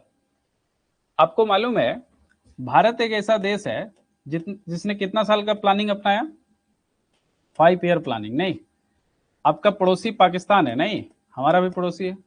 पाकिस्तान के यहाँ पता है कितने साल का प्लानिंग चलता है, 7 साल का। और नीचे आ जाओ, श्रीलंका, श्रीलंका में प्लानिंग 10 साल का चलता है। तो वहां पे उसको 5th ईयर प्लान नहीं, पाकिस्तान में 7th ईयर प्लान बोलते हैं, और श्रीलंका में 10th ईयर प्लान, समझ रहे हो। तो हर देश का अपना सिस्टम है, क्लियर है। तो पर्सपेक्टिव प्लानिंग जब 15 से 25 साल का होता है, इतना लॉन्ग टर्म अगर आप प्लानिंग कर रहे हैं, तो उसको कहते हैं हम लोग perspective planning. Sets broad objectives, इसका मैं एक एग्जांपल दूं। इसमें ना बहुत बड़े बड़े लक्ष्य निर्धारित किए जाते हैं, छोटे लक्ष्य नहीं, क्योंकि बड़ा समय है ना, बड़ा टारगेट है। भारत के लिए एक एग्जांपल दूं इसमें मैं,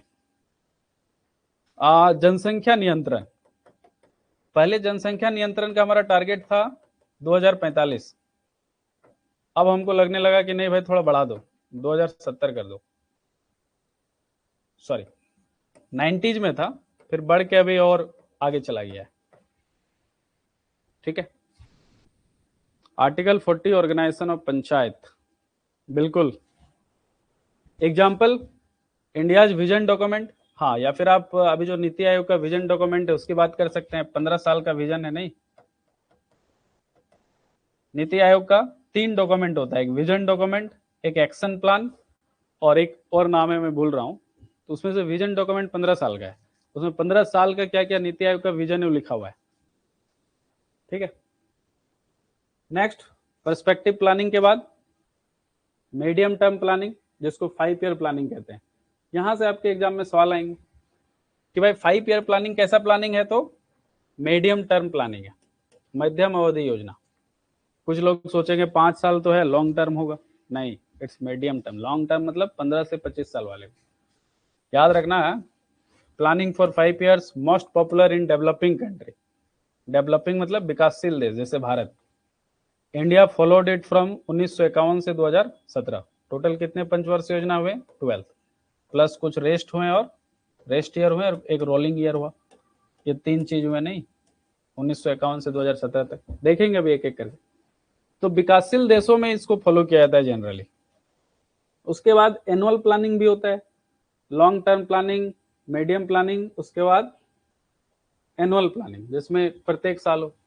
शॉर्ट टर्म प्लानिंग कहते हैं, यूज ड्यूरिंग क्राइसिस पीरियड। अगर क्राइसिस आ गया हो, जैसे भारत में 1966 में और 1900 वहां से लेके 69, 3 ईयर, फिर 1990 से 92 वाला जो टाइम था, 2 साल वहां पे। तो ये 5 साल जो थे हमारे एनुअल प्लानिंग थे। क्यों? क्योंकि क्राइसिस आ गया था ना। हम लोग यहाँ पे चाइना से हार चुके थे, 1962 में युद्ध हार चुके थे चाइना से, पाकिस्तान ने अटैक कर दिया था। तो ये टाइम पीरियड में और फूड इनसिक्योरिटी हो गया था, तो हम बहुत ज्यादा जूझ गए थे, नहीं, इसलिए हमें क्या करना पड़ा, 4th ईयर प्लानिंग को रोकना पड़ा, और एक एक साल का 3 प्लानिंग लाना पड़ा, 1 ईयर। इसको रेस्ट ईयर भी बोलते हैं, विराम अवधि। इसी तरह जब 90 में, आपको कई बार मैं बोल चुका हूँ क्लास में, 90 में जब क्राइसिस आया हमारे पास, फॉरेक्स क्राइसिस हो गया, नहीं, 1 सप्ताह का एक्सपोर्ट कवर बचा था, सॉरी इंपोर्ट कवर। तब यहाँ पे 2 साल 91 और 92 में हमें 1 ईयर का लाना पड़ा। और एक बीच में जब पहली बार कांग्रेस की सरकार गिरती है, 1978 में जनता दल की सरकार बनती है, पहली बार नॉन कांग्रेसी प्राइम मिनिस्टर बनते हैं मोरारजी देसाई। तो वो क्या करते हैं, जो ऑन गोइंग रहता है हमारा जो हमारा 6th-5th ईयर प्लान रहता है, छठा पंचवर्षीय योजना, उसको बंद कर देते हैं 4 साल में ही। और वो 2 साल अपना अलग प्लानिंग लेके आते हैं, 1 साल का, जिसको रोलिंग प्लानिंग कहते हैं। जेपीएससी में ये भी पूछा जा चुका है। ठीक है, जेपीएससी में भी पूछा जा चुका है रोलिंग प्लानिंग। ठीक है, और फिर 1980 में जब कांग्रेस पुनः जीतती है, तो फिर से छठी पंचवर्षीय योजना को शुरू किया जाता है। तो एग्जाम में आपसे पूछ सकता है कि भाई कौन सी वो पंचवर्षीय योजना है जो 2 बार शुरू की गई थी, तो वह है छठी पंचवर्षीय योजना। एक बार 4 साल चली, फिर बीच में रोलिंग प्लान आ गया, सरकार बदल गई तो, और उसके बाद फिर 1980 से 86 चली थी, 85 तक चली थी, 6 साल। अच्छा, ये भी पूछ सकता है कि कौन सी पंचवर्षीय योजना है जो 6 साल चली, या अपने टाइम पीरियड में पूरा नहीं हुई, या फिर 2 बार हुई। तो टाइम पीरियड में कौन पूरा नहीं हुआ, छठी पंचवर्षीय योजना। 4 साल में ही सरकार बदल गई, मोरारजी देसाई ने बंद कर दिया। 2 बार कौन लागू किया, मतलब कौन सी योजना चली भाई, छठी पंचवर्षीय योजना, 4 साल और फिर 6 साल। भाई 6 साल चलने वाली पंचवर्षीय योजना, तो छठी पंचवर्षीय योजना 80 से 85 तक चली थी। यूजुअली 5 साल का ही होता है, लेकिन वो 6 साल चला, तो 6, 4, 10 साल चला था। तो उस पर 3 फैक्चुअल क्वेश्चन जेपीएससी के लिए, नहीं ऐसे पढ़ना है भाई। एग्जाम्पल दिया हुआ है, प्लान हॉलीडे इन इंडिया 66 से 69, 3 साल। रोलिंग प्लानिंग, रोलिंग प्लानिंग किसको कहते हैं, जिसमें प्लान जो हर साल रिवाइज्ड होता है। 3 कंपोनेंट है इसके, current year plan, medium term plan और लॉन्ग टर्म प्लान। हर एक साल हम लोग ऐसे उसको बजट की तरह एनालाइज करते हैं। तो रोलिंग प्लानिंग इंडिया में कब चला, 1978 से, बताओ, 1980, मतलब सॉरी 79, 78 टू 79 और 79 टू 80। ठीक है, रोलिंग प्लान पूछा जा चुका है। देखो यहाँ लिखा हुआ है, इंट्रोड्यूस्ड इन 1978।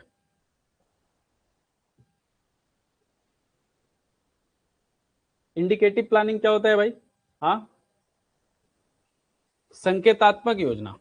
जैसे state provides direction not orders, जो अभी हम लोग कर रहे हैं ओपन इकोनॉमी में। Market mechanism plays major role, adopted after 1991 reforms. LPG जब आ गया तो हम लोग क्या किए, पूरी तरह से हम सेंट्रलाइजेशन से डिसेंट्रलाइजेशन में आ गए, लेकिन पूरी तरह से डिसेंट्रलाइज नहीं हुआ। इंडिया क्या होता है, सेंट्रलाइजेशन और डिसेंट्रलाइजेशन के बीच का इकोनॉमी है, मिक्स्ड इकोनॉमी है। तो अभी हमारी सरकार क्या करती है, डायरेक्शन देती है, ऑर्डर नहीं देती है, समझ रहे हो। तो मार्केट जो है चल रहा है, तो मिक्स्ड इकोनॉमी। तो अभी ये चल रहा है हमारे पास, पूछेगा भाई एग्जाम। तो बिफोर 1991 सेंट्रलाइज्ड प्लानिंग चल रहा था, आफ्टर 1991 इंडिकेटिव प्लानिंग चल रहा है। क्लियर है, यस। हाँ, पर्सपेक्टिव प्लानिंग जैसे कह रहे हैं अनिकेत कि net zero carbon emission by 2070 को आप पर्सपेक्टिव प्लानिंग यानी लॉन्ग टर्म प्लानिंग कह सकते हैं। बिल्कुल, पंचामृत को भी कह सकते हैं, नहीं उसमें सारे चीज को नहीं कह सकते, कुछ चीजें शॉर्ट टर्म के लिए भी है। Democratic planning, planning with public participation. आप समझ रहे, डेमोक्रेसी आना चाहिए, नहीं तो पब्लिक पार्टिसिपेशन होना चाहिए, ट्रांसपेरेंसी होना चाहिए। इम्पेरेटिव प्लानिंग, आदेशात्मक योजना, target are mandatory, no role of market, for example USSR. ये किसका जस्ट अपोजिट है, ये जस्ट अपोजिट किसका है, इंडिकेटिव प्लानिंग का। इंडिकेटिव प्लानिंग में क्या होता है कि भाई सरकार बस ऑर्डर देती है, सॉरी निर्देश देती है, डायरेक्शन ऑर्डर नहीं। और इसमें इम्पेरेटिव में आदेश, एज द नेम सजेस्ट, आदेशात्मक योजना। यूएसएसआर वाला कहानी, पूरा सरकार तय करेगी बाजार को, तेल का दाम कितना होगा, नमक का दाम कितना होगा, समझ रहे हो। Cap socialism, complete socialism, for example USSR. चलिए, ये था प्लानिंग, प्लानिंग के प्रकार, प्लानिंग का उद्देश्य, प्लानिंग का मतलब और तमाम चीजें। तो अगर थ्योरेटिकल क्वेश्चन आना हुआ, कॉन्सेप्चुअल आना हुआ, तो उनमें से आप बिल्कुल कवर कर लेंगे। अब आते हैं रट्टा मार चीजों में, ठीक है। अब बस याद रखना है, कहीं कहीं लॉजिक बताऊंगा। हिस्टोरिकल बैकग्राउंड क्या है भाई इकोनॉमिक प्लानिंग का, भारत में आर्थिक योजना की ऐतिहासिक पृष्ठभूमि देख लो भाई, हमने एक टेबल बना दिया है, ठीक है। इस टेबल में लिखा हुआ है, सबसे पहले 1867 में ड्रेन थ्योरी, धन निकासी सिद्धांत बताया मैंने, किसका था? दादा भाई नौरोजी का। उनके किताब थे, याद रखना है नाम, poverty and un British rule in India, Bharat में गरीबी और ब्रिटिश शासन। तो देखो हमने एक साइड में ईयर लिखा है, एक साइड में प्लान या आइडिया का नाम लिखा है, दूसरे साइड में प्रपोजर एंड बुक का नाम, अगर कोई बुक है और कौन प्रपोज किया। यहाँ मेन फीचर है क्या वो इम्प्लीमेंट हुआ या नहीं, सक्सेस स्टेटस क्या रहा। तो जो ड्रेन थ्योरी था दादा भाई नौरोजी का, उनका मेन फीचर क्या था? एक्सप्लेन कॉलोनियल एक्सप्लॉयटेशन, औपनिवेशिक शोषण की व्याख्या किया उन्होंने कि कैसे अंग्रेज हमारा कॉलोनियल सिस्टम कैसे हमारा शोषण कर रहा है। इंप्लीमेंट हुआ क्या? नो, बस वो एक क्लेम था, अंग्रेज माने तो नहीं, लूटते रहे हमें। सक्सेस या स्टेटस क्या है भाई? इसका थ्योरेटिकल बेस था, बस एक सैद्धांतिक आधार था वो। दूसरा क्या है? 1901 से 1929 के बीच में इकोनॉमिक क्रिटिक का समय चला, आर्थिक आलोचना का समय। इसमें एक बड़ा नाम हुआ आरसी दत्त। आरसी दत्त की किताब है economic history of India, very important. ये सब किसी ना किसी एग्जाम पूछा चुका है। अब जो मैं जो भी पढ़ाऊंगा, जो भी टेबल में सब दिखाऊंगा, सब जेपीएससी, यूपीएससी, स्टेट पीसीएस में सबसे क्वेश्चन बन चुका है, और इन्हीं में से क्वेश्चन आना है। थ्योरेटिकल फैक्चुअल क्वेश्चन इन्हीं में से आना है, एक भी बाहर नहीं आएगा। सब कुछ मैंने कंक्लूड कर दिया है। आरसी दत्त की किताब very famous, economic history of India. इन्होंने भी वही किया, एक्सपोज किया किसको? ब्रिटिश इकोनॉमिक पॉलिसीज को, जो ब्रिटिश के नीति थी, आर्थिक नीति, उसकी आलोचना किया। क्या कभी इंप्लीमेंट हुआ? अंग्रेज माने नहीं माने? ये भी क्या रहा? इन्फ्लुएंशियल आइडिया रहा, बस एक। तीसरा नंबर पे 1920 के बाद कहां पे आ जाओ? 1934 में नेक्स्ट नाम आता है किसका? Sir M Visvesvaraya. इसको विश्वेश्वरैया प्लान भी कहते हैं, विश्वेश्वरैया योजना। विश्वेश्वरैया योजना जो है, अच्छा एक सवाल आता है कि भारत में सबसे पहले आर्थिक योजना का जो ये जो विचार है वो किसके मन में आया है, किसने दिया? तो उसमें हम लोग आरसी दत्त या फिर दादा भाई नौरोजी का नाम नहीं लेते हैं, इनका नाम लेते हैं, है ना। First who gave the idea of economic planning in India is Visvesvaraya plan, sir M Visvesvaraya. ये भी जेपीएससी पूछ चुका है ना, 11 जेपीएससी का जो मेंस का क्वेश्चन था पेपर 5, उसमें ये आ चुका है, एमसीक्यू भी पूछता है ना। इनका किताब का नाम बड़ा फेमस है, planned economy for India, very important. देख रहे हो प्लान वर्ड आ गया ना, सबसे पहली बार प्लान वर्ड इन्हीं के बुक में आया था। Planned economy for India, Bharat के लिए नियोजित अर्थव्यवस्था। क्रिटिसाइज किया था इन्होंने इंडिया का जो सिस्टम है उसको, अंग्रेज के लिए। First explicit plan, industrialisation focus, पहली स्पष्ट योजना औद्योगिकरण पर जोर। इनके इस किताब का इसमें इन बातों का चर्चा था, है ना। क्या इंप्लीमेंट हुआ? क्या 1934 में अंग्रेज मान गए? भाई सेकेंड वर्ल्ड वॉर शुरू होने वाला था कई साल बाद, क्राइसिस चल रहा था, ऐसे ही नहीं माने। कॉन्सेप्चुअली सक्सेसफुल रहा, लेकिन ये जो कॉन्सेप्ट था प्लानिंग का वो सक्सेसफुल रहा। उस समय तो नहीं रहा, लेकिन बाद में हम लोग उसको अडॉप्ट किए प्लानिंग आइडिया को, एम विश्वेश्वरैया का, इसीलिए वो कॉन्सेप्चुअली क्या रहा? सक्सेसफुल रहा। क्लियर है? उनका कॉन्सेप्ट लोगों को पसंद आया बाद में। 4 साल बाद 1938 में Indian national planning commission, very important, राष्ट्रीय योजना समिति। किसने बनाया था भाई? इंडियन नेशनल कांग्रेस, भारतीय राष्ट्रीय कांग्रेस। अध्यक्ष नेहरू जी थे उस समय 1938 में। हरिपुरा अधिवेशन में बना था, मतलब इस पे चर्चा होकर इस पे मुहर लगा था, हरिपुरा का कांग्रेस अधिवेशन 1938 में। अब तुम लोग के लिए होमवर्क है, कमेंट करके बताओ 1938 के हरिपुरा अधिवेशन में कौन था भाई अध्यक्ष? हाँ, कांग्रेस का अधिवेशन का बताओ जल्दी। 1938। इसमें क्या बनाया गया? नेशनल प्लानिंग कमेटी, है ना, कमीशन नहीं है, कमेटी है, ध्यान रखना। ये क्या था भाई इसका उद्देश्य? इन लोगों ने बोला था कि भाई स्टेट लीड प्लानिंग होना चाहिए, फ्रेमवर्क होना चाहिए, प्लानिंग फ्रेमवर्क होना चाहिए, मतलब स्टेट लीड करे ऐसा कुछ प्लानिंग फ्रेमवर्क होना चाहिए। अंग्रेज माना क्या? नहीं माना। 1938 में अंग्रेज कहाँ सुन रहा था हम लोगों का बात, कुछ नहीं होगा ये, समझ रहे हो। स्टेट लीड प्लानिंग चाहिए है मतलब प्लानिंग को अब स्टेट चलाएगा। अंग्रेज मानने वाला बात है ये? बिल्कुल नहीं, लगता है नहीं माना। फिर क्या हुआ भाई? फाउंडेशन स्टोन लेकिन ये रख दिया भविष्य का। ये जो नेशनल प्लानिंग कमेटी जो बना, इनका जो ये आइडिया था कि भाई स्टेट लीड प्लानिंग होना चाहिए, फ्रेमवर्क होना चाहिए, अंग्रेज तो नहीं माना, लेकिन भविष्य के लिए नींव जरूर रख दिया इन लोगों ने। नहीं, सुभाष चंद्र बोस, वेरी गुड, यहीं पे झगड़ा हो गया था नहीं, इसलिए बहुत पॉपुलर है, इसलिए मैंने नाम पूछा। 1938 के हरिपुरा अधिवेशन में क्या हुआ था, सुभाष चंद्र बोस चुनाव जीत गए थे अध्यक्ष पद का। महात्मा गांधी बीच में छोड़ के भाग गए। पटाभी सीतारामैया उनके बड़े फेवरेट थे, बोला उसी को बनना है। तो सुभाष चंद्र बोस ने हालांकि बाद में 1938 या 39 वाले में छोड़ भी देते हैं, ठीक है, सुभाष चंद्र बोस। तो ये सब कुछ जो हिस्टोरिकली इंपॉर्टेंट जो घटना है वो सब याद रखना है, तो एग्जाम में आता है। चलिए आगे बढ़ा जाए। 1938 के बाद क्या हुआ भाई, प्लानिंग कैसे डेवलप हुआ इंडिया में, तो आया बॉम्बे प्लान। क्या आया, बॉम्बे। इसमें 8 इंडस्ट्रियलिस्ट लोग थे, नाम मैं नीचे लिख दिया हूँ, अभी दिखाऊंगा, याद रखना है। 1944 बॉम्बे प्लान, 8 उद्योगपति मिलकर इन लोगों ने क्या सजेस्ट किया, मिक्स्ड इकोनॉमी सजेस्ट किया। क्या सक्सेसफुल रहा 1944 में, अंग्रेज माना नहीं माना, इन्फ्लुएंस्ड पॉलिसी, हाँ, लेकिन नीतिगत प्रभाव जरूर पड़ा, बाद में इसको लोगों ने तवज्जो दिया। 1944 में ही एक और है, मतलब 1944 में 3 है। पीपल्स प्लान, पीपल्स प्लान किसका था, M N Roy, very important, ये सब एग्जाम में आ चुका है। Bombay plan, people's plan, M N Roy का है ना। ये तो मार्क्सिस्ट और एग्रीकल्चर कंज्यूमर्स गुड प्रायोरिटी, मतलब ये कहीं ना कहीं समाजवाद से प्रभावित थे, मार्क्सवाद से प्रभावित थे। क्या उसमें इंप्लीमेंट हुआ, अंग्रेज माना नहीं, लेकिन उसका आइडियोलॉजी जो है, आइडियोलॉजिकल कंट्रीब्यूशन रहा बाद में। उसके बाद Gandhian plan, Gandhian plan Gandhi ने नहीं दिया था, भूल मत करना, S N Agarwal, Shriman Narayan Agarwal, full form क्या है उसका, एस एन अग्रवाल, श्रीमन नारायण अग्रवाल। श्रीमन नारायण अग्रवाल ने Gandhian plan of economic development दिया था। बुक का क्या नाम है, Gandhian plan of economic development. ये सब एग्जाम में आ चुका है। अब गांधीयन फिलोसफी है तो क्या होगा, विलेज सेल्फ सुफिशियंसी, लोकल गवर्नमेंट का बात करेगा नहीं। क्या उस समय अंग्रेज माना, नहीं माना, लेकिन आदर्शवादी जरूर रहा। आगे का जो डॉक्यूमेंट है उसके लिए आइडिया का काम किया, सरकार के लिए नहीं। उसके बाद 1950 में आ जाइए, देश आजाद हो चुका है ना, congratulations to all of you, आप आजाद भारत में।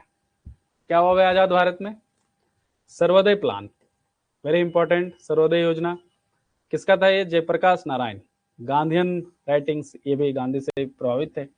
जेपी नारायण, जिसको लोक नायक कहते हैं, नहीं लोक नायक, हिला के रख दिया था अकेले सत्ता, नहीं समझ रहे हो, डिसेंट्रलाइज्ड मोरल इकोनॉमी। अच्छा, आप लोगों को जेपी नारायण के बारे में जरूर जानना चाहिए, चैट जीपीटी में सर्च करना है अबाउट जेपी नारायण और उनका जन आंदोलन, आपको जानना चाहिए, आप बहुत कम जानते होंगे, मुझे उम्मीद है, you should know about him, तब आपको समझ में आएगा कि इनका क्या योगदान है, कंट्रीब्यूशन है, खास करके आपातकाल के समय। और इन्हीं का वो प्रभाव था कि 1978 में जो है कांग्रेस पहली बार हार गई थी। वो कांग्रेस जो 1885 में बनी थी और उसके बाद कभी हारी नहीं थी, देश में दबदबा था। पहली बार कांग्रेस का गठन मुंबई के ग्वालियर टैंक में 1885 में ही हुआ ना, ए ओ ह्यूम की अध्यक्षता में, नहीं, एक रिटायर्ड ब्रिटिश ऑफिसर था वो। उस 1885 का कांग्रेस घुटना कब टेका, 1978 में। और आजादी के बाद उसको घुटना टेकवाने में जो सबसे बड़ा विपक्ष का काम देश में किया कांग्रेस के खिलाफ, जन आंदोलन चलाया, जेल गए, वह है जेपी, ठीक है, प्यार से इसको हम लोग लोक नायक कहते हैं। लोक नायक क्यों कहते हैं, लोक मतलब पब्लिक, जनता, और उसका नायक मतलब hero, public hero is JP Nayak, समझ रहे हो, बिहार के थे, इसलिए कह रहा हूं पढ़ना। कांग्रेस को हारना पड़ा 1978 का चुनाव, हालांकि ठीक है 2 साल बाद फिर से चुनाव हुआ और 1980 में 80 में सरकार गिर गई, फिर से चुनाव और कांग्रेस जीत गई। उस समय घपलेबाजी भी हुआ, इलाहाबाद हाईकोर्ट में इंदिरा गांधी खुद खड़ा थी वहां से, इलाहाबाद वाले रीजन से, राज मन्ना नारायण करके कुछ केस है, पॉलिटी में पढ़ाऊंगा, बहुत विवादित चर्चा केस भी रहा उस केस का, क्योंकि वो हार गई थी लॉजिक से, वो मान ही नहीं रहे थे कि वो हार गया, क्योंकि उसको प्रधानमंत्री बनना था, खुद का लोकसभा का सीट हार गए, क्योंकि बहुत छवि उनका खराब हो गया था ना, इंदिरा गांधी का, इमरजेंसी लगाए थे इसलिए 1975 में। समझ रहे हो क्या बोल रहा हूं, तो पढ़ना जेपी नारायण के बारे में थोड़ा। तो ये भी व्यक्ति गांधीयन व्यक्ति थे, गांधीयन फिलोसफी बिलीव करते थे, डिसेंट्रलाइज्ड मोरल इकोनॉमी चाहते थे, ये चाहते थे कि भाई बॉटम टू टॉप अप्रोच हो, डिसेंट्रलाइज्ड हो, क्योंकि देश आजाद हुआ और सेंट्रलाइज थ्योरी पे चल रहा था, क्लोज्ड इकोनॉमी था, लाइसेंस राज था, ये उसके खूब विरोध में थे। हाँ, हालांकि 1950 में इनका बात कांग्रेस ने माना नहीं, कांग्रेस सरकार ने, लेकिन फिलोसॉफिकल बातें बन के जरूर रह गई। 1950 में एक और आया जो सबसे इंपॉर्टेंट है और वो चला, और वो था प्लानिंग कमीशन, जिसके आप नाम सुनते हैं नहीं। पहली बार गवर्नमेंट ऑफ इंडिया ने स्थापित किया क्या? Planning commission. कब किया भाई? देख रहे हो इतना तामझाम हुआ, तब जाके 1950 में क्या हुआ, प्लानिंग कमीशन स्थापित हो पाया भारत सरकार के द्वारा। चलिए, सबको फिर से पुनः मुबारक हो, आपने प्लानिंग कमीशन बना दिया। देखते हैं अब आगे, ठीक है। So very congratulation to all of you. आप जिस चैप्टर को पढ़ रहे थे, फाइनली आप वहां तक पहुंच गए। क्या है ये भाई? इंस्टीट्यूशनल प्लानिंग बॉडी है भारत सरकार का, संस्थागत योजना करने वाली काम योजना। क्या ये पास हुआ? हाँ भाई, ये योजना पास हो गया नहीं। ऑपरेशनल सक्सेस, ठीक है। पहली पंचवर्षीय योजना 51 से 56 प्लानिंग कमीशन के द्वारा चलाया गया। किसमें फोकस था? एग्रीकल्चर और इरिगेशन पे। सक्सेसफुल रहा? हाँ सक्सेसफुल रहा, यस सक्सेसफुल। अब आपको ये भी ध्यान रखना है कि किस पंचवर्षीय योजना का उद्देश्य क्या था, है ना। 1956 में socialist pattern resolution, Indian parliament, formal adoption of socialism, policy framework था। अच्छा, ये चला कब से कब तक आपको मालूम है? 5th ईयर प्लान अभी बताया था ना, 1951 में शुरू हुआ और 2017 तक चला नहीं। 12 टोटल हुए नहीं। किसके द्वारा चलाया गया? प्लानिंग कमीशन के द्वारा। सेंट्रलाइज प्लानिंग एरा था ये। मिक्स्ड रिजल्ट रहा इसका, मतलब पास भी रहा और फेल भी रहा। एक जो सबसे बुरा, मतलब जिसमें हम लोग जो हर एक 5th ईयर प्लान में ना हम लोग एक टारगेट करते थे, प्री डिटरमाइंड गोल पहले से, कि भाई हमारा जीडीपी 10% बढ़ेगा, 12% बढ़ेगा। इन 12 में से एक पंचवर्षीय योजना ऐसा है, वो है तीसरा पंचवर्षीय योजना। क्योंकि उसी के टाइम में चाइना और पाकिस्तान का अटैक हो गया था हम पे, हम चाइना से युद्ध हार भी गए थे 1962 में। तो जो 1960 से 65 वाला जो एरा था, तीसरी पंचवर्षीय योजना, 61 से 66 वाला, उसमें एक तो 1962 में चाइना से युद्ध हार गए हम, दूसरा पाकिस्तान अटैक कर दिया 65 67 में। हम बुरी तरह से हार गए थे, घुटना टेक गया, बहुत ज्यादा, मतलब गजब का इनसिक्योरिटी हो गया देश में, क्राइसिस पे क्राइसिस। पहली बार उस समय भारत में इमरजेंसी भी लगाया गया था, आपको मालूम है? समझ रहे हो क्या बोल रहा हूं मैं? तो उस समय में हमारा जो ग्रोथ रेट था, जो हमने टारगेट रखा था, तीसरी पंचवर्षीय योजना चल रहा था उस समय, उससे नेगेटिव ग्रोथ मिला था। उतना तो छोड़ो, पॉजिटिव भी नहीं, जितना सोचे थे उसका नेगेटिव ग्रोथ मिला था। तो एकमात्र पंचवर्षीय योजना जिसमें अपना जो प्री डिटरमाइंड गोल है, ग्रोथ जो है नेगेटिव चला गया था, वो है तीसरा पंचवर्षीय योजना। सबसे बुरी तरह से फेल हुआ था। बाकी तो चलो थोड़ा पार्शियली पास रहे, पार्शियली फेल रहे, जितना सोचा किसी में मिला किसी में नहीं मिला, लेकिन नेगेटिव कोई नहीं गया, लेकिन तीसरा गया। जेपीएससी ये भी सवाल पूछ चुकी है। अभी रिसेंटली एससीएफ का एग्जाम हुआ था, एफआरओ या एससीएफ का प्रीलिम्स, उसमें पूछ चुके थे। उन्होंने पूछा था पीटी में कि भाई कौन सी वो पंचवर्षीय योजना थी जिसमें ग्रोथ रेट नेगेटिव चली गई थी। ऐसे टर्म यूज किया था उन लोगों ने, तो दैट इज थर्ड। और उसका रीजन वही है, इसमें लॉजिक लगाना था आपको। Third, fourth, fifth, sixth example दिया, मतलब उदाहरण ऑप्शन दिया हुआ था, तो भाई थर्ड ही होगा ना।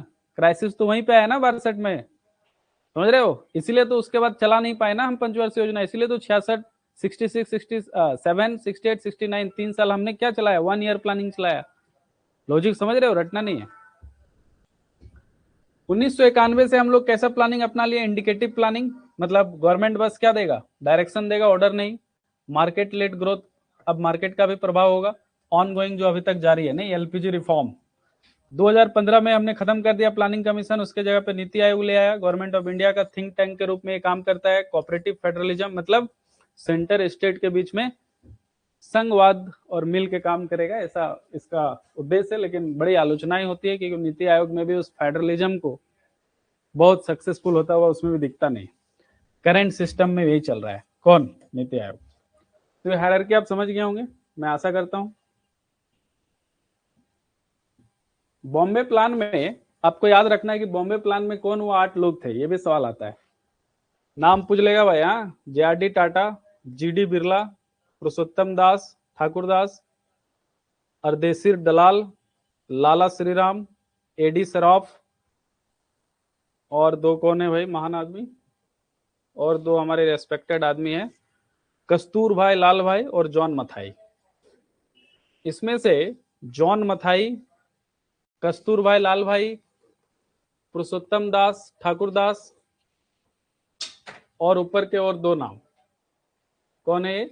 JRD टाटा और GD बिरला। ये एग्जाम में पूछे जा चुके हैं इतने नाम, ठीक है। हाँ, Rajnarayan case versus Indira Gandhi 1975, yes, ठीक है। तो ये नाम याद रखना, एग्जाम में आ जाएगा। JPSC बदल रहा है, हाँ, मत रहना ख्वाब में। ये 8 नाम देखते रहना, एटलीस्ट ऑप्शन देख के समझ में आ जाएगा कौन है कौन नहीं, एलिमिनेट कर लोगे देखते रहोगे तो। एक और नाम आता है नेशनल डेवलपमेंट काउंसिल, NDC, ठीक है, राष्ट्रीय विकास परिषद। इसका एक टेबल देखो हमने बनाया। स्टेब्लिश कब हुआ था? 1952 में। इसका काम क्या था? जो हमारा 1950 में प्लानिंग कमीशन आया था, PC, और एक तरफ प्लानिंग कमीशन है, दूसरे तरफ है हमारा इकोनॉमिक ग्रोथ, उसके बीच में कौन है? ये NDC, नेशनल डेवलपमेंट काउंसिल, जो कब आया? 1952 में आया, ठीक है। इन दोनों के बीच में कोऑर्डिनेशन का काम करता था। ये आज भी चल रहा है। हमने प्लानिंग कमीशन को तो 2014 में हटा दिया, उसके जगह पे 1 जनवरी 2015 को हमने क्या ले आया? नीति आयोग ले आया। लेकिन NDC अभी भी चल रहा है। NDC का सचिव वही होता है जो प्लानिंग कमीशन का या नीति आयोग का कौन होता है? डिप्टी चेयरमैन, ठीक है। अभी दिखाऊंगा, उस पर भी सवाल आता है। तो भाई स्थापना पूछ लेता है कई बार, तो 1952 याद रखना। नॉन कॉन्स्टिट्यूशनल बॉडी है, मैंने पहले ही बताया था। प्लानिंग कमीशन हो, नीति आयोग हो, या फिर नेशनल डेवलपमेंट काउंसिल हो, तीनों एक्स्ट्रा कॉन्स्टिट्यूशनल बॉडी है। चेयरमैन, इसके चेयरमैन प्राइम मिनिस्टर होते हैं। प्लानिंग कमीशन के भी पदेन जो अध्यक्ष होते हैं वो प्राइम मिनिस्टर ही होते हैं। उस समय जो भी तत्कालीन प्रधानमंत्री होगा वही अध्यक्ष होगा। किसका? नीति आयोग का भी अध्यक्ष होगा, प्लानिंग कमीशन का भी अध्यक्ष होता था, और NDC का भी अध्यक्ष होगा, ठीक है, प्रधानमंत्री उस देश का। मेंबर्स उतना आपको जानने की जरूरत नहीं, यूनियन और स्टेट दोनों के कैबिनेट मिनिस्टर इसमें मेंबर होते हैं। सेक्रेटरी ऑफ प्लानिंग कमीशन वही होता है, और नीति आयोग का जो इसका डिप्टी चेयरमैन हुआ करता था। हाँ, इनके नाम अभी पहले कौन थे और अभी कौन है वो मैं टेबल बना दिया हूँ, वो आपके लिए काम का है। फंक्शन क्या है भाई? वही अप्रूव 5 ईयर प्लान्स। मैंने बोला ना, ये किसके किसके बीच में? Planning commission, sorry, planning commission और इकोनॉमिक ग्रोथ कैसे होगा उसके बीच काम करता है। तो अप्रूव करता है 5 ईयर प्लान को, एडवाइज करता है और national policy and priorities, coordinate करने का काम करता है सेंट्रल स्टेट के बीच में, रिव्यू करता है जो भी प्लान है उसका, मोबिलाइज करने का काम करता है स्टेट का, स्टेट के पार्टिसिपेशन को। तो ये सब आप ऑप्शन से मार लेंगे अगर कभी सवाल आ गया तो, है ना। बेसिक से काम तो वही होना चाहिए, इसके अलावा और क्या होगा। चलिए, ये सब कुछ सीमाएं हैं। बैठक बहुत कम होता है, सेंटर को वैल्यू बहुत कम, ये तमाम चीजें आप देख लेंगे। अभी भी ये चल रहा है। 2015 के बाद में प्लानिंग कमीशन तो चला गया, लेकिन NDC अभी भी बना हुआ है और इसका महत्व बना हुआ है। Planning commission, NDC, NITI Aayog के लीडरशिप, देखिए इनके कुछ लीडरशिप आपको याद रखने चाहिए, है ना। प्लानिंग कमीशन जो है, इसके पहले चेयरमैन कौन थे? तो मैंने बोला कि जो चेयरमैन होते हैं, प्लानिंग कमीशन हो, NDC हो, या फिर प्लानिंग कमीशन हो या NDC हो या नीति आयोग, सबके पदेन अध्यक्ष कौन होते हैं? प्रधानमंत्री। तो प्लानिंग कमीशन 1950 में बना था, नहीं तो 1950 में अपने प्रधानमंत्री कौन थे? जवाहरलाल नेहरू। तो उसके जो फर्स्ट चेयरमैन है कौन है? जवाहरलाल नेहरू। लास्ट चेयरमैन 2014 में जब नीति आयोग खत्म हो गया, सॉरी प्लानिंग कमीशन खत्म हो गया, उस समय मनमोहन सिंह थे, है ना। डिप्टी चेयरमैन, सबसे पहले डिप्टी चेयरमैन कौन थे? वेरी इंपॉर्टेंट एग्जाम के लिए, KC नियोगी थे, वेरी इंपॉर्टेंट। और सबसे लास्ट वाले कौन थे? मोन्टेक सिंह थे, मोन्टेक सिंह अहलुवालिया, ठीक है, मोन्टेक सिंह याद रखना। तो डिप्टी चेयरमैन भी एग्जाम पूछता है, चेयरमैन नहीं पूछता है। चेयरमैन जान के नहीं पूछता है, क्योंकि जानता है कि NDC हो या प्लानिंग कमीशन हो या नीति आयोग, सबके जो अध्यक्ष होते हैं वो तो प्रधानमंत्री होते हैं। तो लड़का तुरंत मार देगा, उस समय का प्रधानमंत्री को नाम सबको मालूम है। तो पूछता क्या है? Deputy chairman, not chairman. Deputy chairman पूछता है। पहले डिप्टी चेयरमैन प्लानिंग कमीशन के कौन थे? KC नियोगी, और लास्ट कौन थे? मोन्टेक सिंह। हालांकि आपको 3 डिप्टी चेयरमैन शुरू से याद रखना है, फर्स्ट, सेकंड, थर्ड, और जो लास्ट वाले थे, या फिर करंट में है तो करंट में। NDC का देख लीजिए, NDC का भी पहला चेयरमैन कौन होगा? वही प्रधानमंत्री मोदी, सॉरी जवाहरलाल नेहरू होंगे 1952 में, और डिप्टी सेक्रेटरी वही होंगे जो उसके थे, यानी KC नियोगी। नीति आयोग के भी फर्स्ट चेयरमैन 2015 में कौन होंगे? प्रधानमंत्री नरेंद्र मोदी होंगे, क्योंकि 1 जनवरी 2015 को ये बना, तो उस समय मोदी साहब थे हमारे। वाइस चेयरमैन या डिप्टी चेयरमैन आप कह लीजिए अरविंद पनगड़िया, सुमन बेरी। अभी मैं यहाँ दिखा देता हूँ, एक टेबल मैंने बना दिया अलग से। हाँ,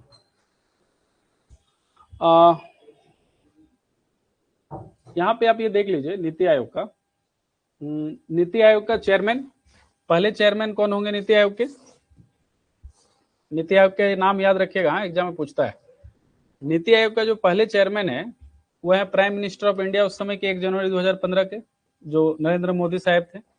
पीएम इज ऑलवेज चेयरमैन, ठीक है। उसके बाद वाइस चेयरमैन या डिप्टी चेयरमैन, तो पहले कौन थे? अरविंद पनगड़िया। सबसे पहले कौन थे? Arvind Panagariya was the first deputy chairman of NITI Aayog. वर्तमान में अरविंद पनगड़िया कौन है? 16वें 16th फाइनेंस कमीशन के चेयरमैन है। नहीं, अच्छा ये भी क्वेश्चन जेपीएससी पूछ चुका है। अभी एसीएफ का एग्जाम हुआ तो उसमें पूछ लिया कि 16th फाइनेंस कमीशन का चेयरमैन कौन है? वही अरविंद पनगड़िया जो इकोनॉमिस्ट थे। ये पहले डिप्टी चेयरमैन भी थे किसके? नीति आयोग के। तो एग्जाम में बहुत इंपॉर्टेंट है। सुमन बेरी अभी कौन है भाई? डिप्टी चेयरमैन सुमन बेरी, कई सालों से बने हुए, वेरी इंपॉर्टेंट। नीति आयोग के वर्तमान डिप्टी चेयरमैन कौन है? सुमन बेरी। पहले कौन थे? अरविंद पनगड़िया। क्लियर है? सीओ के बारे में भी पूछता है, चीफ एग्जीक्यूटिव ऑफिसर। इसमें एक और पद होता है जो बहुत इंपॉर्टेंट पद है, वो है क्या है? सीईओ। तो नीति आयोग के जो पहले सीईओ थे वो थे खुल्लर साहब, सिंधु श्री खुल्लर, वेरी इंपॉर्टेंट। बहुत सारे एग्जाम में सब पूछ चुका है। और वर्तमान में नीति आयोग के सीईओ कौन है? Very important for the exam, वो है परमेश्वरन अय्यर। साउथ होगा कोई, अय्यर नाम से पता चल रहा है। नहीं, परमेश्वरन अय्यर। तो भाई नीति आयोग के लिहाजे से ये 4 नाम, पहले वाइस चांसलर, वाइस चेयरमैन या डिप्टी चेयरमैन अरविंद पनगड़िया, वर्तमान में डिप्टी चेयरमैन सुमन बेरी, पहले सीओ सिंधु श्री खुल्लर, वर्तमान में CO Parameswaran Iyer, very important. Clear है? जितना तारीफ करो उतना कम। जो पढ़ा रहा हूँ एग्जाम में आएगा, बाहर कुछ नहीं आएगा, ध्यान रखना। नहीं याद करके जाओगे फिर भाई रोते रहोगे। अब देखो, मैंने बोला था कि जो प्लानिंग कमीशन है, प्लानिंग कमीशन के जो डिप्टी चेयरमैन है उनका स्टार्टिंग से 3 नाम याद रखना है। और लास्ट वाला तो मैंने दिखाया है, कुछ मैनोटे सिंह करके था ना उसमें ऊपर में, सॉरी जो अभी करंट में। और यही जो प्लानिंग कमीशन के डिप्टी चेयरमैन है, यही नेशनल डेवलपमेंट कमीशन के सेक्रेटरी होते हैं। वहां पे डिप्टी चेयरमैन को सेक्रेटरी कहते हैं, सेम होते हैं। तो सेम नाम दोनों में ले। अगर आपसे पूछ दे कि फर्स्ट सेक्रेटरी कौन है भाई एनडीसी का, नेशनल डेवलपमेंट काउंसिल का, तो KC Neogi. First deputy chairman of planning commission KC Neogi. Second deputy chairman या second secretary of NDC PC Mahalanobis, इन्हीं के नाम पे द्वितीय पंचवर्षीय योजना का भी नाम था। नहीं, और तीसरे VKRV राव। अभी जेपीएससी ने एक रिसेंटली फॉरेस्ट का एग्जाम हुआ था, उसमें ये पूछ लिया कि भाई तीसरे डिप्टी चेयरमैन कौन थे प्लानिंग कमीशन के। तो एटलीस्ट 3 याद रखना, VKRV राव, केसी नियोगी, महालनोबिस और VKRV राव। यही तीनों जो है सेक्रेटरी किसके होंगे? नेशनल डेवलपमेंट काउंसिल के। ठीक है। और नीति आयोग का भी बता दिया मैंने। पहले डिप्टी चेयरमैन अरविंद पनगड़िया, वर्तमान में डिप्टी चेयरमैन सुमन बेरी, पहले सीओ खुल्लर साहब, है ना। और वर्तमान में कोई था ना अय्यर करके, वो वर्तमान में सीओ है। तो ये सब नाम में सवाल आएगा है? इतना नाम फैक्ट याद रखना है, जितना पढ़ा है उतना ही। अब देखिए इंडिया में 5 ईयर प्लान आ जाइए, जिसपे एकदम सवाल आना ही आना है। अब आप सब कुछ समझ गए हैं, तमाम हिस्ट्री और ज्योग्राफी मैंने इस पे बता दिया है इस चैप्टर पे, तो आप फटाफट देख लीजिए। 1951 से 56 डेट याद रखना है। First 5 year plan, focus area याद रखना है। देखो एक तो ईयर याद रखना और फोकस एरिया, और फेल हुआ या पास। तो फर्स्ट जो 5th ईयर प्लान था उसका फोकस था एग्रीकल्चर एंड इरिगेशन। ऑब्जेक्टिव क्या था? स्टेबिलिटी आफ्टर पार्टीशन, विभाजन हो चुका था हमारा, फूड अनसिक्योरिटी बहुत ज्यादा था, तो हमारा सबसे ज्यादा फोकस किस पे होना चाहिए था? एग्रीकल्चर और सिंचाई पे होना चाहिए था। आपको मालूम है, मैंने बताया कि पार्टीशन जब हुआ तो एक बड़ा उपजाऊ मैदानी इलाका जो था सिंधु सतलज का, वो पाकिस्तान के हिस्से में चला गया, जबकि वहां की आबादी बहुत कम थी। समझ रहे हो? बलूचिस्तान में तो आबादी थी ही नहीं, लगभग ना के बराबर। ऊपर ही थोड़ा सा पंजाब प्रांत में, सिंध प्रांत में आबादी थी, और एक बड़ा उपजाऊ इलाका उनके पास। हमारे पास एक बड़ा खाने वाला लोग और छोटा उपजाऊ इलाका, पंजाब हरियाणा और पश्चिमी उत्तर प्रदेश का। तो हमारे लिए बड़ा इशू था, इसलिए हमारा फोकस भी कहाँ रहा पहली पंचवर्षीय योजना में? एग्रीकल्चर एंड इरिगेशन, ताकि हम पहले लोगों को पेट तो भर ले, फूड सिक्योरिटी तो ले आए, सक्सेस भी हम रहे हैं ना, फूड प्रोडक्शन में हम सक्सेसफुल भी रहे, तो ये सक्सेस भी रहा। दूसरा देख लो भाई, इसमें जो एग्जाम में सवाल आएगा भाई 56 के बाद 56 से 61 चला, ये किस पे बेस्ड था, वही महालोनोबिस मॉडल पर आधारित था। कौन थे ये, अभी एक बार और इनका नाम आया था। He was the second deputy chairman of planning commission और he was the second secretary of the national development commission. ठीक है, कौन, महलानोबिस मॉडल पे बेस्ड था, और महलानोबिस मॉडल पे ही सेकेंड जो 5th ईयर प्लान था उसका जो फोकस एरिया था उनके कहने पे ही वो था हेवी इंडस्ट्रीज पे, उद्योग पे। जेपीएससी पहला वाला भी पूछ चुका है, दूसरा वाला भी पूछ चुका है, ये भी बार बार रिपीटेडली, है ना, और हम लोगों ने इस पे काम भी किया, हम लोगों को सफलता भी मिला। इस पे और पूछ ले कि हेवी इंडस्ट्री के अलावा क्या किया था, तो lead to industrialisation base but inflation, इससे हमारा सॉरी क्या हुआ, दो का आधार तो बना लेकिन महंगाई बहुत बढ़ गया था। ठीक है, ड्रॉबैक रहा ये। इंडस्ट्री तो सक्सेसफुल रहा, हमने बहुत सारे इंडस्ट्री उसी समय में आपको मालूम है अलग अलग इंडस्ट्री स्टेब्लिश किए, बट महंगाई बहुत बढ़ गया। 3rd 5th ईयर प्लान आपको कहानी बताया मैंने, 1961 से 66, लेकिन 62 में चीन के साथ युद्ध हार गए, पाकिस्तान का अटैक हो गया 57-67 के आसपास में, है ना, तो बहुत ज्यादा क्राइसिस आ गया था। ठीक है, इसका काम था, इसका उद्देश्य था आत्मनिर्भर अर्थव्यवस्था बनाना, सेल्फ रिलायंट इकोनॉमी, लेकिन फेल रह गया, affected by wars and drought. एक तो उस समय ना 65-66 में सूखा भी बहुत आ गया, तीन चीज एक साथ। 1962 में चीन के साथ युद्ध हार गया, पाकिस्तान का अटैक, हमारे प्रधानमंत्री लाल बहादुर शास्त्री का मौत भी हो गया, पता है ना, ताशकंद समझौता, तो बड़े गुमनाम तरीके से उनका मौत हो गया, लोग कहते हैं मैं भी जहर दे दिया उन लोगों ने अब क्या मामला नहीं पता। और एक तीसरा घटना जो घटा वो ड्रॉट, सूखा आ गया उसमें बहुत, तो इससे झकझोर के रख दिया और फेल भी हो गया, लक्ष्य पूरे नहीं हुए, नेगेटिव ग्रोथ चला गया था, फेलियर टू अचीव टारगेट्स, पहली बार नेगेटिव ग्रोथ, ये भी जेपीएससी पूछ चुका है। ठीक है, तो इसमें इतना फैक्ट याद रखना। अब चूंकि इतना हमारा खराब स्थिति, तो तुमको लग रहा है कि अब हम लोग और 5th ईयर प्लानिंग को एक्सटेंड कर पाएंगे, नहीं ना, तो फिर क्या हुआ 66 के बाद 3 जो है हम लोगों ने सिंगल 1 ईयर प्लान चलाए, इसको प्लान हॉलीडे के नाम से जानते हैं कि प्लान का भाई छुट्टी हो गया प्लान नहीं चलेगी, प्लान हॉलीडे 3 हुए, योजना अवकाश कहते हैं इसको, due to economic crisis. 3 annual plan, 66 से 67, 67 से 68 और 68 से 69। उसके बाद फिर कौन शुरू होगा 69 के बाद, बताइए 4th year plan. 4th year plan के बारे में 69 से 74 4 साल चलेगा। फोकस एरिया इसका, सबका फोकस एरिया बहुत इंपॉर्टेंट है जेपीएससी के लिए, ग्रोथ विद सस्टेनेबिलिटी। अब हम लोग को क्या चाहिए था, थोड़ा भाई अस्थिर हो चुका था बहुत इकोनॉमी, तो स्थिर होना था हम लोग को, तो ग्रोथ चाहिए था लेकिन साथ में स्टेबिलिटी भी चाहिए था। इसी समय में नेशनलाइजेशन ऑफ बैंक्स हुआ था, है ना, 1900 आई थिंक इट वाज 1968 और 74, आई एम नॉट श्योर, एक बार डेट चेक कर लेना ईयर, बट उसी समय बैंकों का नेशनलाइजेशन हुआ था, कई बैंकों का, है ना, तो वो भी बहुत इंपॉर्टेंट है, बैंक वाले चैप्टर में पढ़ेंगे, बट यहाँ आ गया तो देख लेना, इसी पीरियड में वो घटना घटा तो कई बार पूछ लेता है कि बैंकों का राष्ट्रीयकरण के समय कौन सी पंचवर्षीय योजना चल रही है। उसके बाद 5th 5 ईयर प्लान पे आ जाइए, 1974 से 79, इसमें ये बहुत इंपॉर्टेंट है थीम, गरीबी हटाओ। ठीक है, गरीबी हटाओ और टर्मिनेटेड अर्ली, समय से पहले। अच्छा, मैंने उस समय थोड़ा सा मिस्टेक रॉन्ग बता दिया था, आप लोग करेक्ट कर लेंगे। ये था 5वीं पंचवर्षीय योजना जो 74 से 69 चल रही थी, उसको बीच में 4 साल में रोकना पड़ा था 78 में, जब कांग्रेस की सरकार पहली बार हार गई थी और जनता दल के मोरारजी देसाई की सरकार आई थी, तो उन लोगों ने रोलिंग प्लान लाया 78 से 79 और 79 से 78, तो वो 6th नहीं 5th ईयर प्लान थी, 5वीं पंचवर्षीय योजना थी, उसका थीम था गरीबी हटाओ, वेरी इंपॉर्टेंट, एग्जाम में आ चुका है, और समय से पहले ये समाप्त हुआ था। अब कौन आएगा भाई, अगर समय से पहले अगर समाप्त हो गया, जनता दल की सरकार, मोरारजी देसाई प्रधानमंत्री, पहली बार गैर कांग्रेसी सरकार देश में, रोलिंग प्लान लाया इन लोगों ने, एक साल का, introduced by Janata government, Janata Dal की सरकार थी, वही जनता दल आज की भारतीय जनता पार्टी है, उसी का नाम बाद में भारतीय जनता पार्टी हो गया, है ना। प्लान रिवाइज्ड एवरी ईयर, हर वर्ष संशोधित। 80 में फिर सरकार बदल गई, कांग्रेस की सरकार आई, फिर से पंचवर्षीय योजना आ गई, इंदिरा गांधी, राजमन्ना नारायण केस आप 1975 का जानते ही होंगे। 6ठी पंचवर्षीय योजना कब से कब चली, 1980 से 1985। ये पहली पंचवर्षीय योजना थी जो 6 साल चली थी।